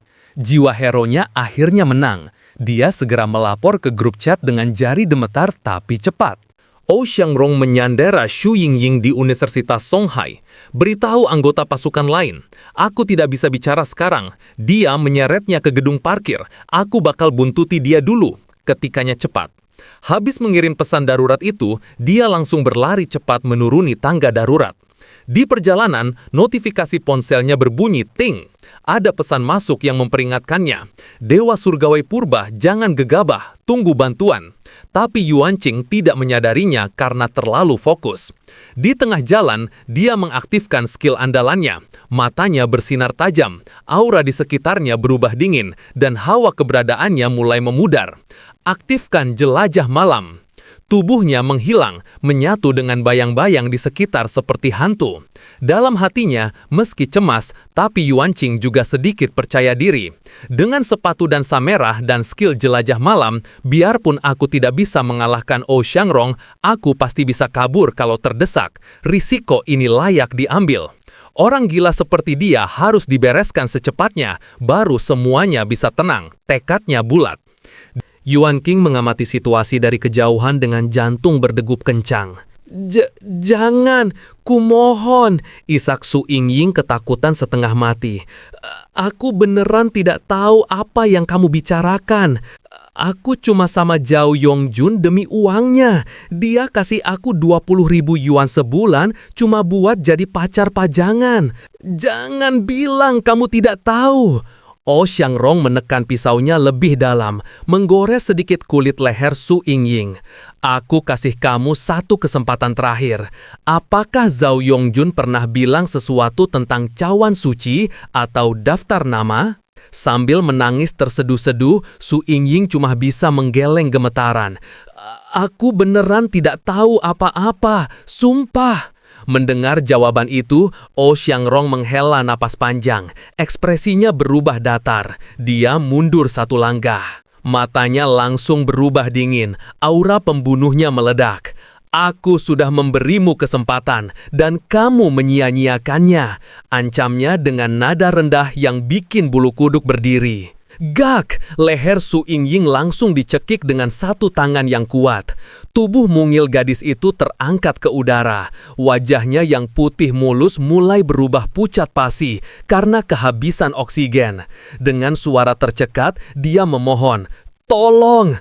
Tidak berguna! Kamu tidak berguna!" Jawab Ou Xiangrong dingin sambil tersenyum kejam, menikmati penderitaan korbannya. Matanya berkilat sadis, senyumnya makin lebar hingga terlihat mengerikan. Orang tidak berguna harusnya mati saja.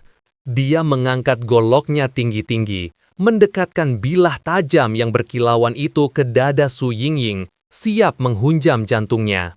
Tapi belum sempat dia menusukkan goloknya, gerakan Oh Xiangrong terhenti. Dia merasakan ada hawa dingin yang menusuk tulang punggungnya. Dengan refleks kilat, dia menoleh ke segala arah dan berteriak, "Siapa?" Tanpa basa-basi, dia melempar tubuh Su Yingying yang sudah pingsan karena dicekik terlalu lama. Bruk! Gadis itu jatuh keras di tanah, tapi setidaknya dia selamat dari maut di detik terakhir. Sedangkan Oh Xiangrong masih berteriak penuh amarah, waspada penuh.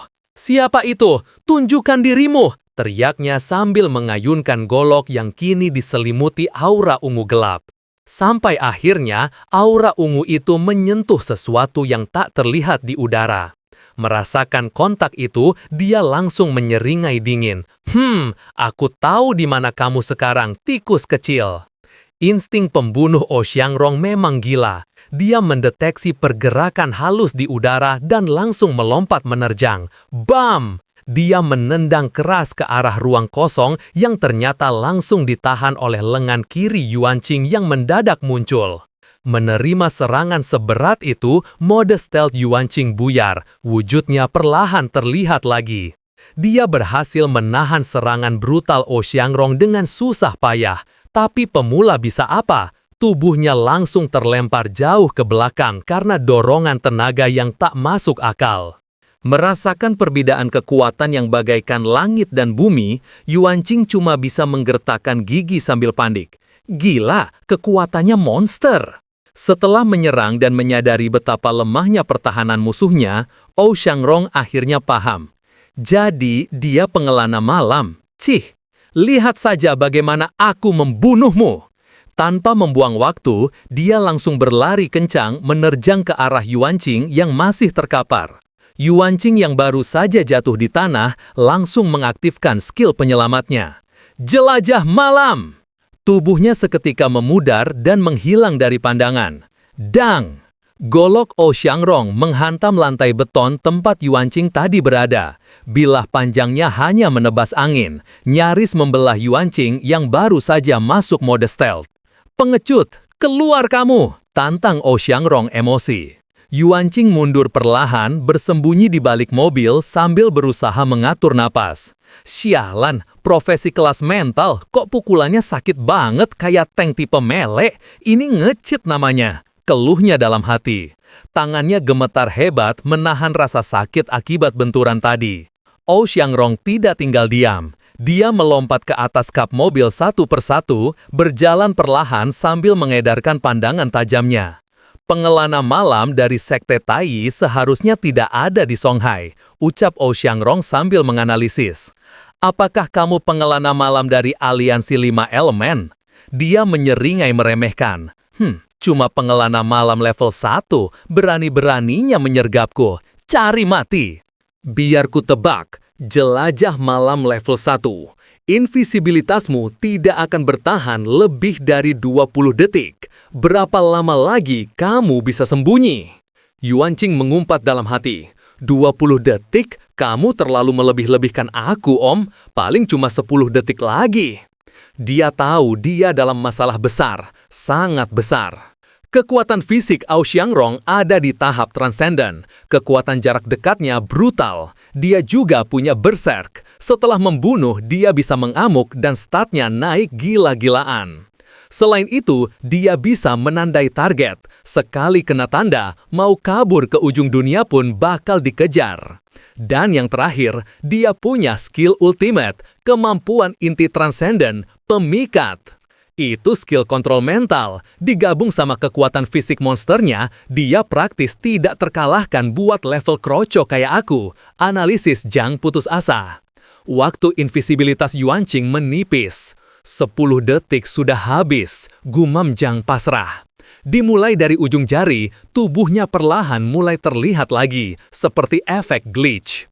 Oh Xiangrong langsung menyadarinya, matanya menyala ungu, insting membunuhnya meluap, dia langsung mengejar secepat kilat. Jelap, tatapan mata mereka bertemu, jantung Yuanqing berdegup kencang, dia langsung menunduk, bersembunyi di balik bodi mobil. Bam! Ou Xiangrong menendang pintu mobil itu sampai penyok parah, tapi sayangnya Yuan Qing sudah menghilang lagi ke sisi lain. Kamu kelihatan seperti mahasiswa Universitas Songhai, kata Ou Xiangrong sambil menyeringai jahat, mulai memainkan perang psikologis. Tahukah kamu, mengekspos identitasmu sebagai penjelajah alam roh membahayakan keluargamu? Sekarang aku tahu kamu mahasiswa di sini. Aku bisa santai memburumu, ancamnya sadis. Aku akan membunuhmu, lalu menghabisi seluruh keluargamu satu persatu. Zhang Yuanqing merinding hebat, tapi dalam hatinya terus menghitung mundur durasi skillnya. 10, 9, 8. Dasar orang gila, batin Yuanqing kesal sekaligus takut. Insting Ou Xiangrong mengerikan. Kalau Yuanqing tidak bisa membunuhnya dalam satu serangan telak, dia tamat. Tapi dia juga tidak bisa sembunyi selamanya. Yuanqing berpikir keras. Staminaku cuma cukup buat pakai jelajah malam 2 kali lagi. Setelah itu, aku harus kabur. Tapi kalau dia kabur, neneknya, bibinya, dan semua orang yang dia sayangi bakal jadi target orang gila ini. Otak Yuanqing berputar kencang. Dia dilema antara harus kabur menyelamatkan diri atau nekat melawan. Sambil memantau dari jauh, otak supernya mulai menyusun strategi. Pembunuh itu punya 3 kemampuan, berserk, penanda, dan pemikat. Dari bentrokan pertama tadi, ada kemungkinan besar aku sudah ditandai. Jadi, dia harus memaksa bertarung sekarang juga. Tapi, pikirnya ragu. Kemampuan bertarung orang itu terlalu OP. Selain itu, masih ada kemampuan pemikatnya yang belum dia keluarkan. Setelah berpikir sejenak, tekad Zhang Yuanqing bulat, tidak ada jalan mundur. Karena sudah tidak ada pilihan lain, dia menarik nafas panjang. Kalau begitu, batin Zhang penuh tekad. Saatnya sepatu dansa merah unjuk gigi. Ou Xiangrong sekali lagi melompat ke atas atap mobil di sekitarnya. Wajahnya menyeringai lebar, penuh kemenangan. Kamu punya 3 detik lagi, tikus kecil. 3, 2, dia sudah siap mengangkat goloknya, menoleh ke segala arah untuk bersiap menerjang sekali lagi. Tapi saat dia menoleh ke satu arah, pupil matanya langsung mengecil. Sepasang sepatu hak tinggi berwarna merah darah muncul melayang di depannya. Tak, tak, tak. Hentakan demi hentakan terdengar jelas. Suara langkah kaki misterius bergema di seluruh gedung parkir yang sunyi, menciptakan atmosfer horor. Melihat sepatu merah itu tiba-tiba berhenti di udara, Ou Xiangrong terkejut. Itu item supernatural? Tiba-tiba, sebuah suara halus namun mengerikan terdengar langsung di dalam kepala Ou Xiangrong. Bukan suara manusia, melainkan suara dari aturan absolut item itu sendiri. Diiringi suara itu, sebuah pesan sistem langsung muncul di retinanya. Maukah kamu berdansa denganku? Jika ya, silahkan hentakan kaki di tempat. Ou Xiangrong awalnya meremehkan item Zhang Yuanqing. Hah, cuma item supernatural tipe roh biasa? Ejeknya sambil menyeringai tajam. Pengelana malam, kamu pasti pernah nonton film hantu kan? Hantu takut sama hal-hal yang penuh energi yang murni. Ou Xiangrong menggigit ujung lidahnya sampai berdarah. Setetes darah ujung lidah sudah cukup untuk menekanmu. Dia menyemburkan darah segar itu ke arah sepatu dansa merah yang melayang. Cuih! Melihat cipratan darah itu, si sepatu dansa merah kelihatan panik, langsung lompat-lompat di tempat berusaha menghindari noda darahnya. Melihat tingkah konyol sepatu dansa merah, Ou Xiangrong langsung tertawa mengejek, merasa kalau tebakannya benar. Seketika, dia melompat ke depan sambil mengacungkan goloknya untuk menghancurkan sepatu itu. Zat! Dia menebas sekuat tenaga, tapi anehnya, pedang itu menembus begitu saja seperti menebas asap. Bak! Seketika, sepatu itu langsung membalas. Dia menendang dada Ou Xiangrong dengan tumit tajamnya sampai si pembunuh itu muntah darah. Tidak berhenti di sana, sepatu itu melesat naik, langsung menampar wajah jelek si pembunuh mesum bolak-balik. Plak! Plak! Oh Xiangrong yang tadi kelihatan garang mampus, sekarang jadi kayak samsak tinju di hadapan sepasang sepatu hak tinggi. Tubuhnya sampai tersungkur mencium aspal. Merasakan tendangan yang tidak masuk akal itu, Oh Xiangrong langsung berdiri kaget sambil memegangi wajahnya yang bengkak. Apa? Teriaknya melongo tak percaya. Ini bukan item pengelana malam, ini tipe kehampaan. Dia tidak percaya sama matanya sendiri. Bagaimana bisa pengelana malam level 1 punya item langka dari profesi luar negeri? Tak, tak, tak, tak. Saat Oh Xiangrong lagi sibuk shock, sepatu dansa merah itu mulai berjalan mendekat dengan agresif. Dia tampak marah besar karena hampir kena ludah darahnya. Suara dentuman kakinya terdengar keras dan mengintimidasi ke seluruh tempat parkir. Melihat itu, Oh Xiangrong langsung menyilangkan tangannya, berusaha membuat pertahanan dari serangan yang bakal datang. Bak! Belum sempat 1 detik, sepatu dansa merah itu melesat bagai peluru dan menendang pertahanannya dengan keras. Tendangannya tidak main-main, Oh Xiangrong terpental jauh ke belakang. Tapi kali ini Oh Xiangrong tidak jatuh. Dia buru-buru menyeimbangkan badannya bersiap melawan balik. Tapi sayang sekali, sepatu dansa merah sudah spawn kill di depannya, dan seketika, bam, wajahnya langsung ditendang telak lagi. Melihat sepatu dansa merah yang terus menyerang dengan ganas tanpa jeda, Oh Xiangrong cuma bisa terus menghindar dan menangkis. Dalam hatinya dia sudah panas dingin. Sialan, kenapa sepatu terkutuk ini kuat banget? Di sisi lain, Zheng Yuanqing, sang newbie yang masih aktif dalam mode jelajah malam, menyeringai puas. Dalam hatinya dia merasa bangga luar biasa.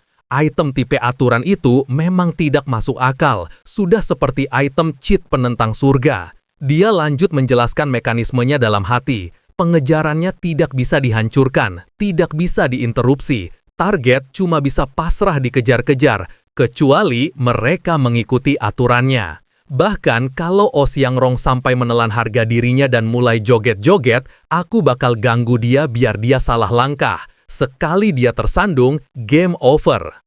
Tapi Oh Xiangrong ternyata keras kepala dan keras badan. Dia menahan setiap injakan dan tendangan brutal sepatu merah itu tanpa mengikuti aturannya sedikit pun. Siluman pemikat itu benar-benar monster, puji Yuanqing Ri. Dia menahan kekuatan injakan sepatu dansa merah dengan badan doang. Tubuhnya sekeras baja, gila. Tapi begitu dia sadar kalau dia cuma jadi samsak tinju berjalan, dia pasti bakal kabur. Yuanqing tahu dia tidak bisa diam terus. Aku harus menyerang sebelum dia kabur. Tidak perlu membunuh dia sendirian. Yang penting aku harus menahan bajingan ini di sini. Bak! Wajah Oh Xiangrong sekali lagi ditendang keras oleh tumit tajam sepatu dansa merah.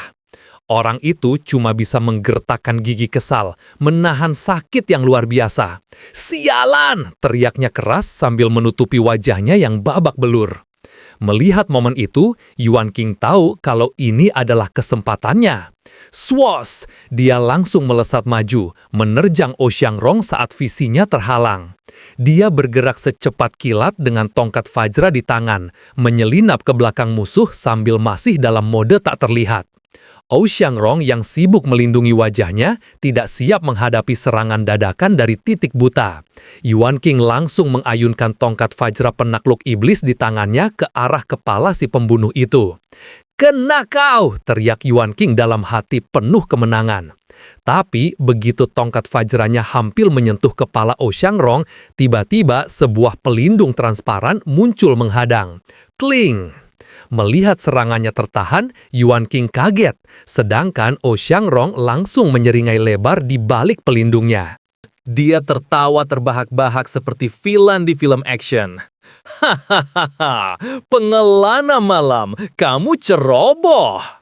Melihat pantulan cahaya di udara, Yuanqing langsung sadar kalau ternyata Oh Xiangrong dilindungi oleh sebuah item pertahanan aktif. Meski begitu, Yuanqing sama sekali tidak mundur. Dia masih lanjut menyerang, berputar ke belakang Oh Xiangrong dan menghantamnya lagi bertubi-tubi. Wung, wung, wung. Suara dengungan energi bergema kencang akibat benturan antara tongkat fajar penakluk iblis dengan pelindung transparan Oh Xiangrong. Dan anehnya, Ou Xiangrong hanya diam saja. Dia sama sekali tidak menghiraukan serangan gencar dari Yuan Qing dan sepatu dansa merah. Sampai akhirnya, retakan mulai muncul di pelindung itu. Cahaya hijau mulai memancar keluar, tanda batas ketahanannya sudah tercapai. Cetar! Sesaat kemudian, pelindungnya hancur lebur menjadi serpihan cahaya. Sayangnya, bersamaan dengan hancurnya pelindung itu, durasi kemampuan jelajah malam Yuan Qing juga habis. Tubuhnya yang tak terlihat mulai memadat dan terlihat jelas lagi. Ou Xiangrong yang masih membelakangi Yuan Qing hanya berkata pelan, "Jatuhkan senjatamu."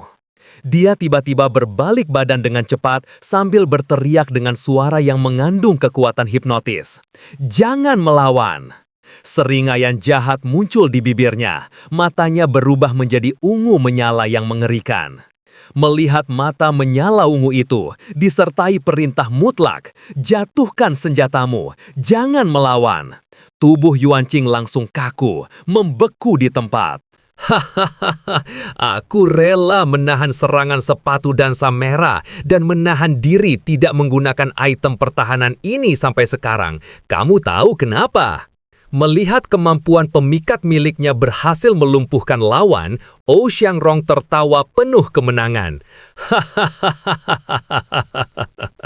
Dia menjelaskan strateginya ke Yuan Qing yang sudah tidak bisa bergerak. Item pertahanan milik Zhao Yungjun itu sudah setengah rusak. Kalau dipakai dari awal buat menahan sepatu merah, pasti langsung hancur. Jadi, aku sengaja jadi samsak biar kau lengah dan keluar dari persembunyianmu. Aku sengaja menunggumu menyerang lebih dulu. Kamu terlalu muda, tidak sabaran, ejek Ou Xiangrong puas. Dia langsung mengangkat goloknya tinggi-tinggi, bersiap untuk mengakhiri pertarungan konyol ini dengan satu tebasan. Tanpa basa-basi, dia langsung menebaskan goloknya ke arah leher Yuan Qing. Serat! Golok Ou Xiangrong menebas udara kosong. Yuan Qing sudah hilang dari sana. Apa? Teriak Ou Xiangrong bingung. Yuan Qing tidak benar-benar menghilang, tapi sepatu dansa merah di kakinya mengambil alih kendali dan memaksanya melakukan gerakan split ekstrim untuk menghindar. Meski rasanya selangkangannya mau sobek saking sakitnya, Yuan Qing masih bersyukur kepalanya tidak menggelinding di lantai. Dia langsung bangkit dan menerjang lagi. Melihat itu, Ou Xiangrong melongo tak percaya. Dia hanya pengelanga malam level 1, tapi kenapa bisa lepas dari kemampuan pemikatku? Jelep! Yuan Qing langsung menusukkan tongkat Fajra penakluk iblis ke dada Ou Xiangrong. Pak tua itu menggertakkan gigi menahan sakit saat dadanya tertembus. Teriakan kesakitannya menggema ke seluruh area parkir. Tubuhnya terdorong ke belakang, otot-ototnya mulai lemas dan keseimbangannya goyah. Tapi di saat kritis itu, matanya langsung berubah tajam penuh kegilaan. "Aku tidak akan kalah!" teriaknya penuh tekad. Dia mengangkat goloknya lagi, gelombang energi ungu menebar, tangannya bergerak cepat menyabat ke arah leher Yuan Qing. Tapi sayangnya, Yuan Qing sekali lagi menghindari serangan itu dengan presisi tipis. Hanya selisih 1 sentimeter dari kematian. Melihat serangannya gagal, Ou Xiangrong berteriak frustrasi. Dia membuang goloknya dan mencoba menghajar Yuan Qing dengan tangan kosong. Bak! Tinjunya kena telak ke dada Yuan Qing. Seketika, tubuh pemuda itu terpental ke belakang seperti layang-layang putus. Krak! Punggungnya menghantam tembok beton dengan sangat keras. Tulang rasanya remuk. Tapi dia masih memakai sepatu dansa merah. Dengan tubuh gemetar, sepatu ajaib itu memaksanya untuk terus berdiri tegak. Matanya menatap tajam ke arah Ou Xiangrong. Seketika, dia mengaktifkan jelajah malam sekali lagi. Tubuhnya langsung memudar dan menghilang ke dalam bayang-bayang. Melihat Yuan Qing menghilang lagi, Ou Xiangrong berusaha menenangkan diri. Tapi napasnya sudah mulai habis. Lukanya juga cukup parah. Darah terus mengucur. Di tengah kekacauan itu, Oh Xiangrong membuat keputusan nekat. Dia tidak peduli lagi dengan pertahanan. Dia membiarkan tubuhnya terbuka lebar. Dalam kepalanya, dia berpikir obsesif. Asalkan aku membunuh orang, mendapatkan darah segar manusia hidup, lalu lari keluar dari sini dan membantai seisi kampus. Dengan kemampuan pasif haus darah dari siluman pemikat, aku bisa memulihkan luka-lukaku dan membalikkan keadaan. Pikir Oh Xiangrong putus asa. Aku tidak akan kalah, tidak akan pernah, teriaknya keras sambil menyerang membabi buta ke udara kosong. Pertarungan mencapai puncaknya. Oh Xiangrong tiba-tiba mengubah target. Dia melesat cepat ke arah Xu Yingying yang masih pingsan untuk menjadikannya paket darah pemulihan. Tap, tap, tap. Terdengar suara hentakan kaki mengerikan di belakangnya. Sepatu dansa merah melesat membelah udara, mengejar mangsanya. Hah? Mendengar suara angin berdesing tajam di belakang kepala, Oh Xiangrong menoleh. Buh! Sepatu dansa merah menghantam keras tepat di kepala Oh Xiangrong. Suara benturan tulang pecah menggema di garasi, disertai dengungan buzz yang menyakitkan telinga. Di tengah gempuran itu, mata Oh Xiangrong masih menyala dengan tekad gila. Dia belum mau menyerah. Dia yakin masih punya satu kesempatan terakhir. Asalkan kena satu tusukan saja, batinnya obsesif. Sambil sempoyongan, dia memungut goloknya dan melemparkannya sekuat tenaga ke arah Xu Yingying. Matanya menyala tajam, berharap golok itu mengenai wanita yang pingsan di sana. Cuma butuh satu tusukan, pikirnya. Jika dia bisa melukai siapa saja dan meminum darahnya, regenerasinya akan aktif. Dia bisa menang. Tapi sayang sekali, realita tidak seindah itu, Om. Tang! Serangan terakhir itu malah menghantam tongkat Fajra penakluk iblis yang sudah siap menghadang. Di sana, Yuanqing sudah berdiri tegap melindungi Xu Yingying. Dia sudah memprediksi langkah putus asa lawannya. Kamu kalah, vonis Yuanqing dingin. Harapan Oh Xiangrong hancur berkeping-keping di detik itu juga. Tidak! Teriaknya histeris, penuh ketidakpercayaan. Brak!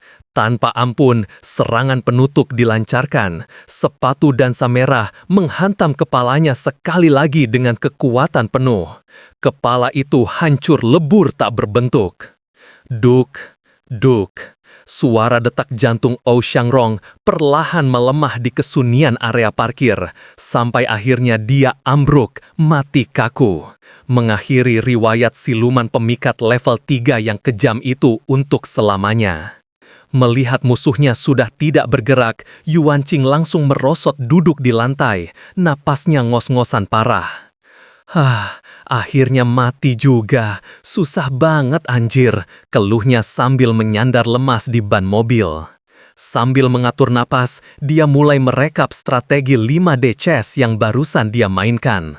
Kemenangan ini bukan hoki doang, tapi murni perhitungan matang. Buat melawan siluman pemikat sekelas Oh Xiangrong, satu-satunya hal krusial yang perlu dihindari itu skill pemikatnya, gumam Zhang dalam hati. Sebelum memutuskan buat menyerang dadakan, aku sudah mengorbankan Fajra penakluk iblis duluan. Zhang menjelaskan triknya. Salah satu fungsi pasif Fajra itu adalah pemurnian saat dipegang. Itu yang bikin aku kebal sama hipnotisnya tadi. Dan bentuk kedua dari sepatu dansa merah juga bisa bantu aku menghindari serangan mematikan ke leher secara otomatis. Zhang Yuanqing tersenyum puas meski badannya remuk redam. Menandai, memikat, berserk, pertarungan jarak dekat, semua kemampuan Oh Xiangrong sudah kuperhitungkan matang-matang. Kalau sudah begini masih tidak menang juga, mending pensiun dini sajalah, batinnya percaya diri.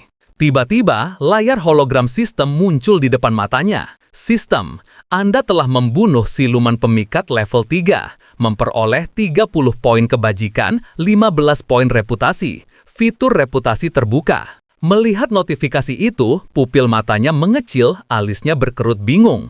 Reputasi? Membunuh penjelajah dari faksi lawan bakal kasih hadiah reputasi? Apa gunanya tuh?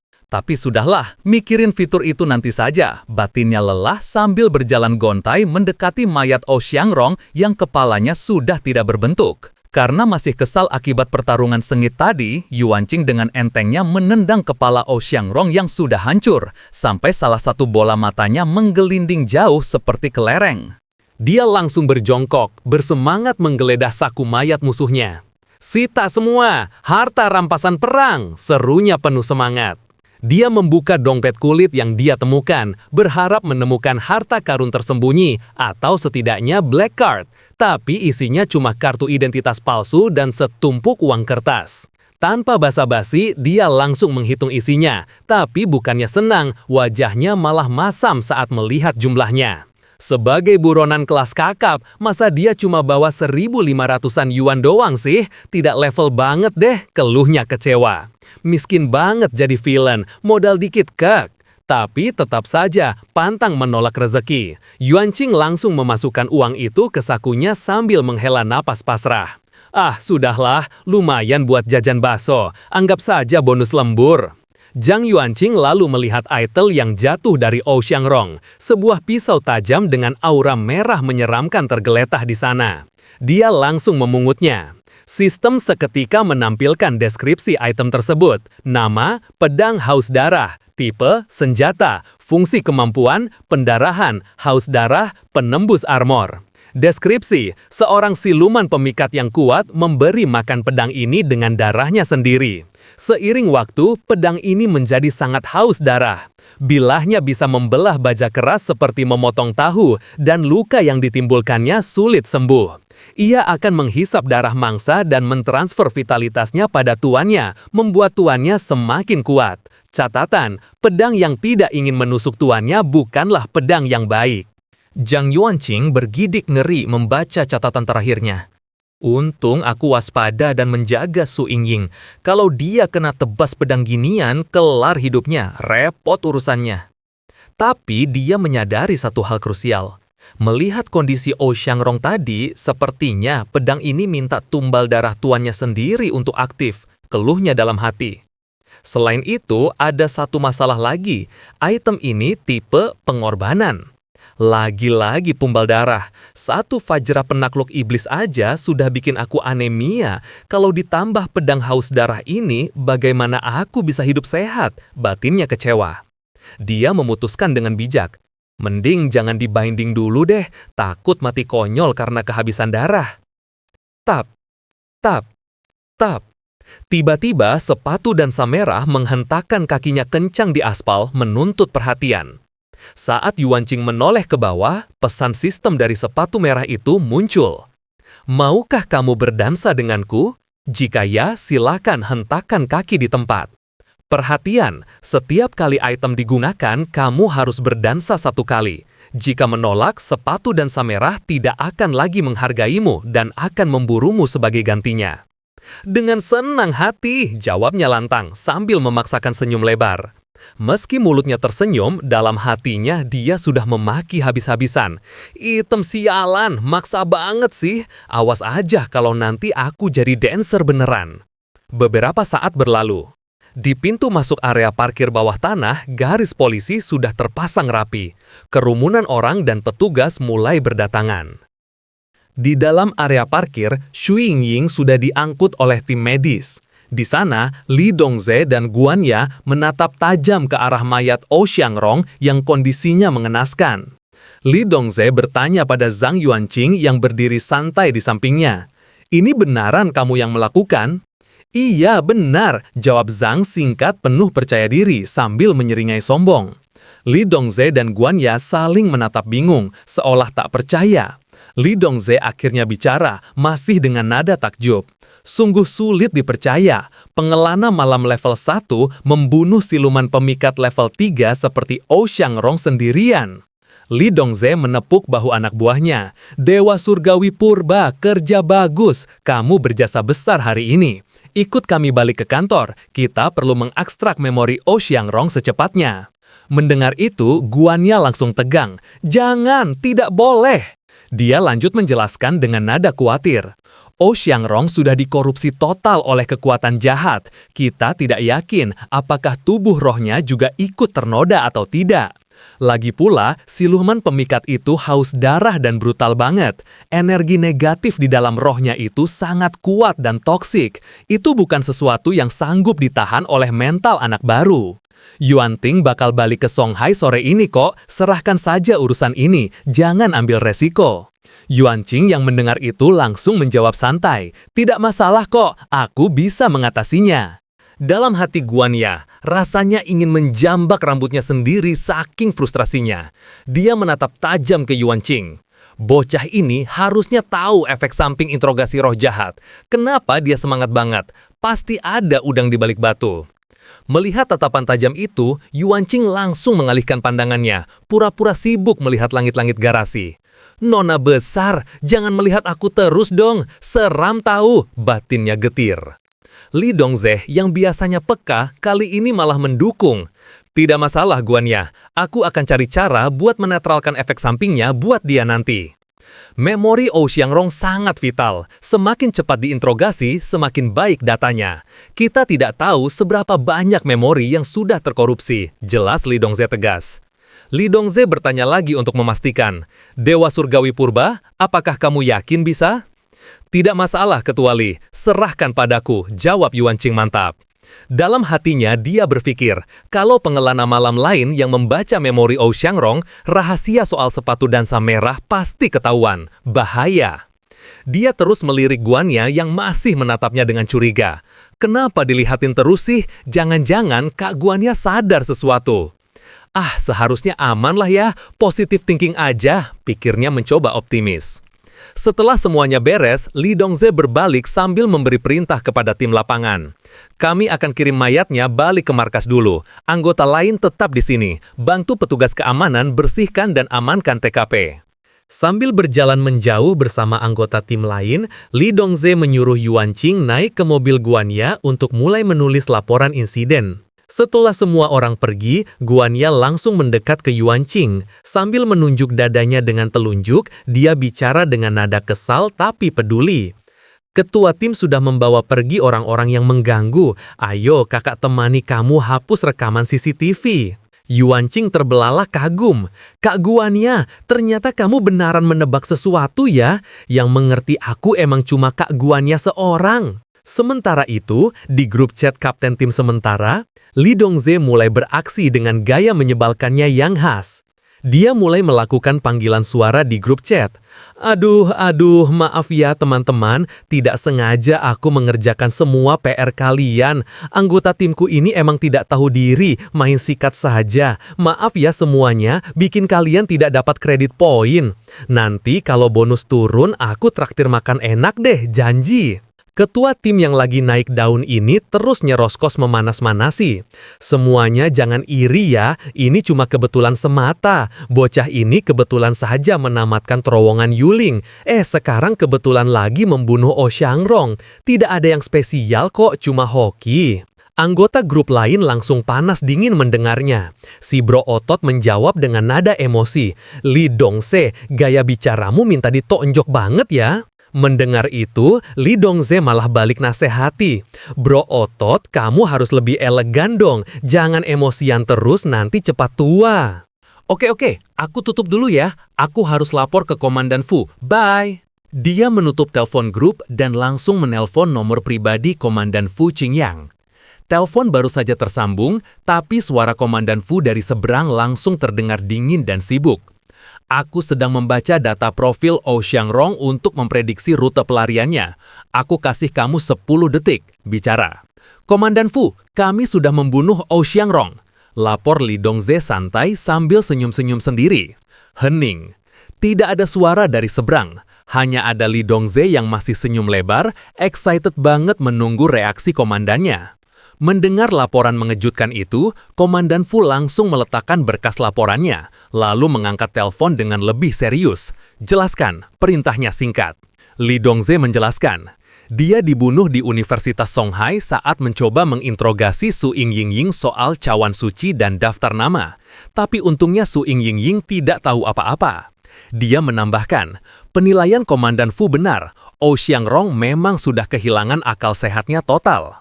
Mendengar itu, Komandan Fu bersandar lega di kursinya. Bagus Li Dongze, Instingmu tajam. Kalian berhasil mencegah pembantaian massal di kampus. Aku akan ajukan jasa kalian ke Dewan Tetua untuk penghargaan khusus. Ada korban jiwa dari pihak kita? Tanya Komandan Fu. Tidak ada, Komandan. Dan sebenarnya, orang itu bukan kami yang bunuh, jawab Li Dongze jujur. Komandan Fu yang baru saja santai langsung berdiri kaget. Bukan kalian? Otak jeniusnya langsung membuat teori. Hampir lupa, ada tetua Istana Dewa Air yang sedang menyamar di Universitas Songhai. Apa beliau yang turun tangan? Kalau begitu, aku harus berkunjung buat mengucapkan terima kasih secara pribadi. Ada tetua di Universitas Songhai? Ya ampun, aku baru tahu, gumam Li Dongze kaget. Tapi bukan, Komandan, bukan beliau. Yang membunuh Ou Xiangrong adalah Dewa Surgawi Purba, pengelana malam yang baru aku rekrut itu. Hening sejenak di ujung telepon. Komandan Fu di balik telepon langsung berpikir keras. Pengelana malam level 1 membunuh siluman pemikat level 3. Hahaha, Komandan Fu tertawa kecil, terdengar sangat tertarik dan terkesan. Sepertinya kita benar-benar menemukan permata langka, pengelana malam yang luar biasa. Dia duduk kembali, lalu memberi perintah terakhir dengan nada puas. Dimengerti, kerja bagus Li Dongze. Suruh dia tulis laporan lengkapnya sekarang juga. Meskipun banyak kekurangan dari pembawaanku bercerita ini, tapi makasih banyak yang udah nonton sampai akhir. Aku Benny, pamit undur diri. Bye-bye.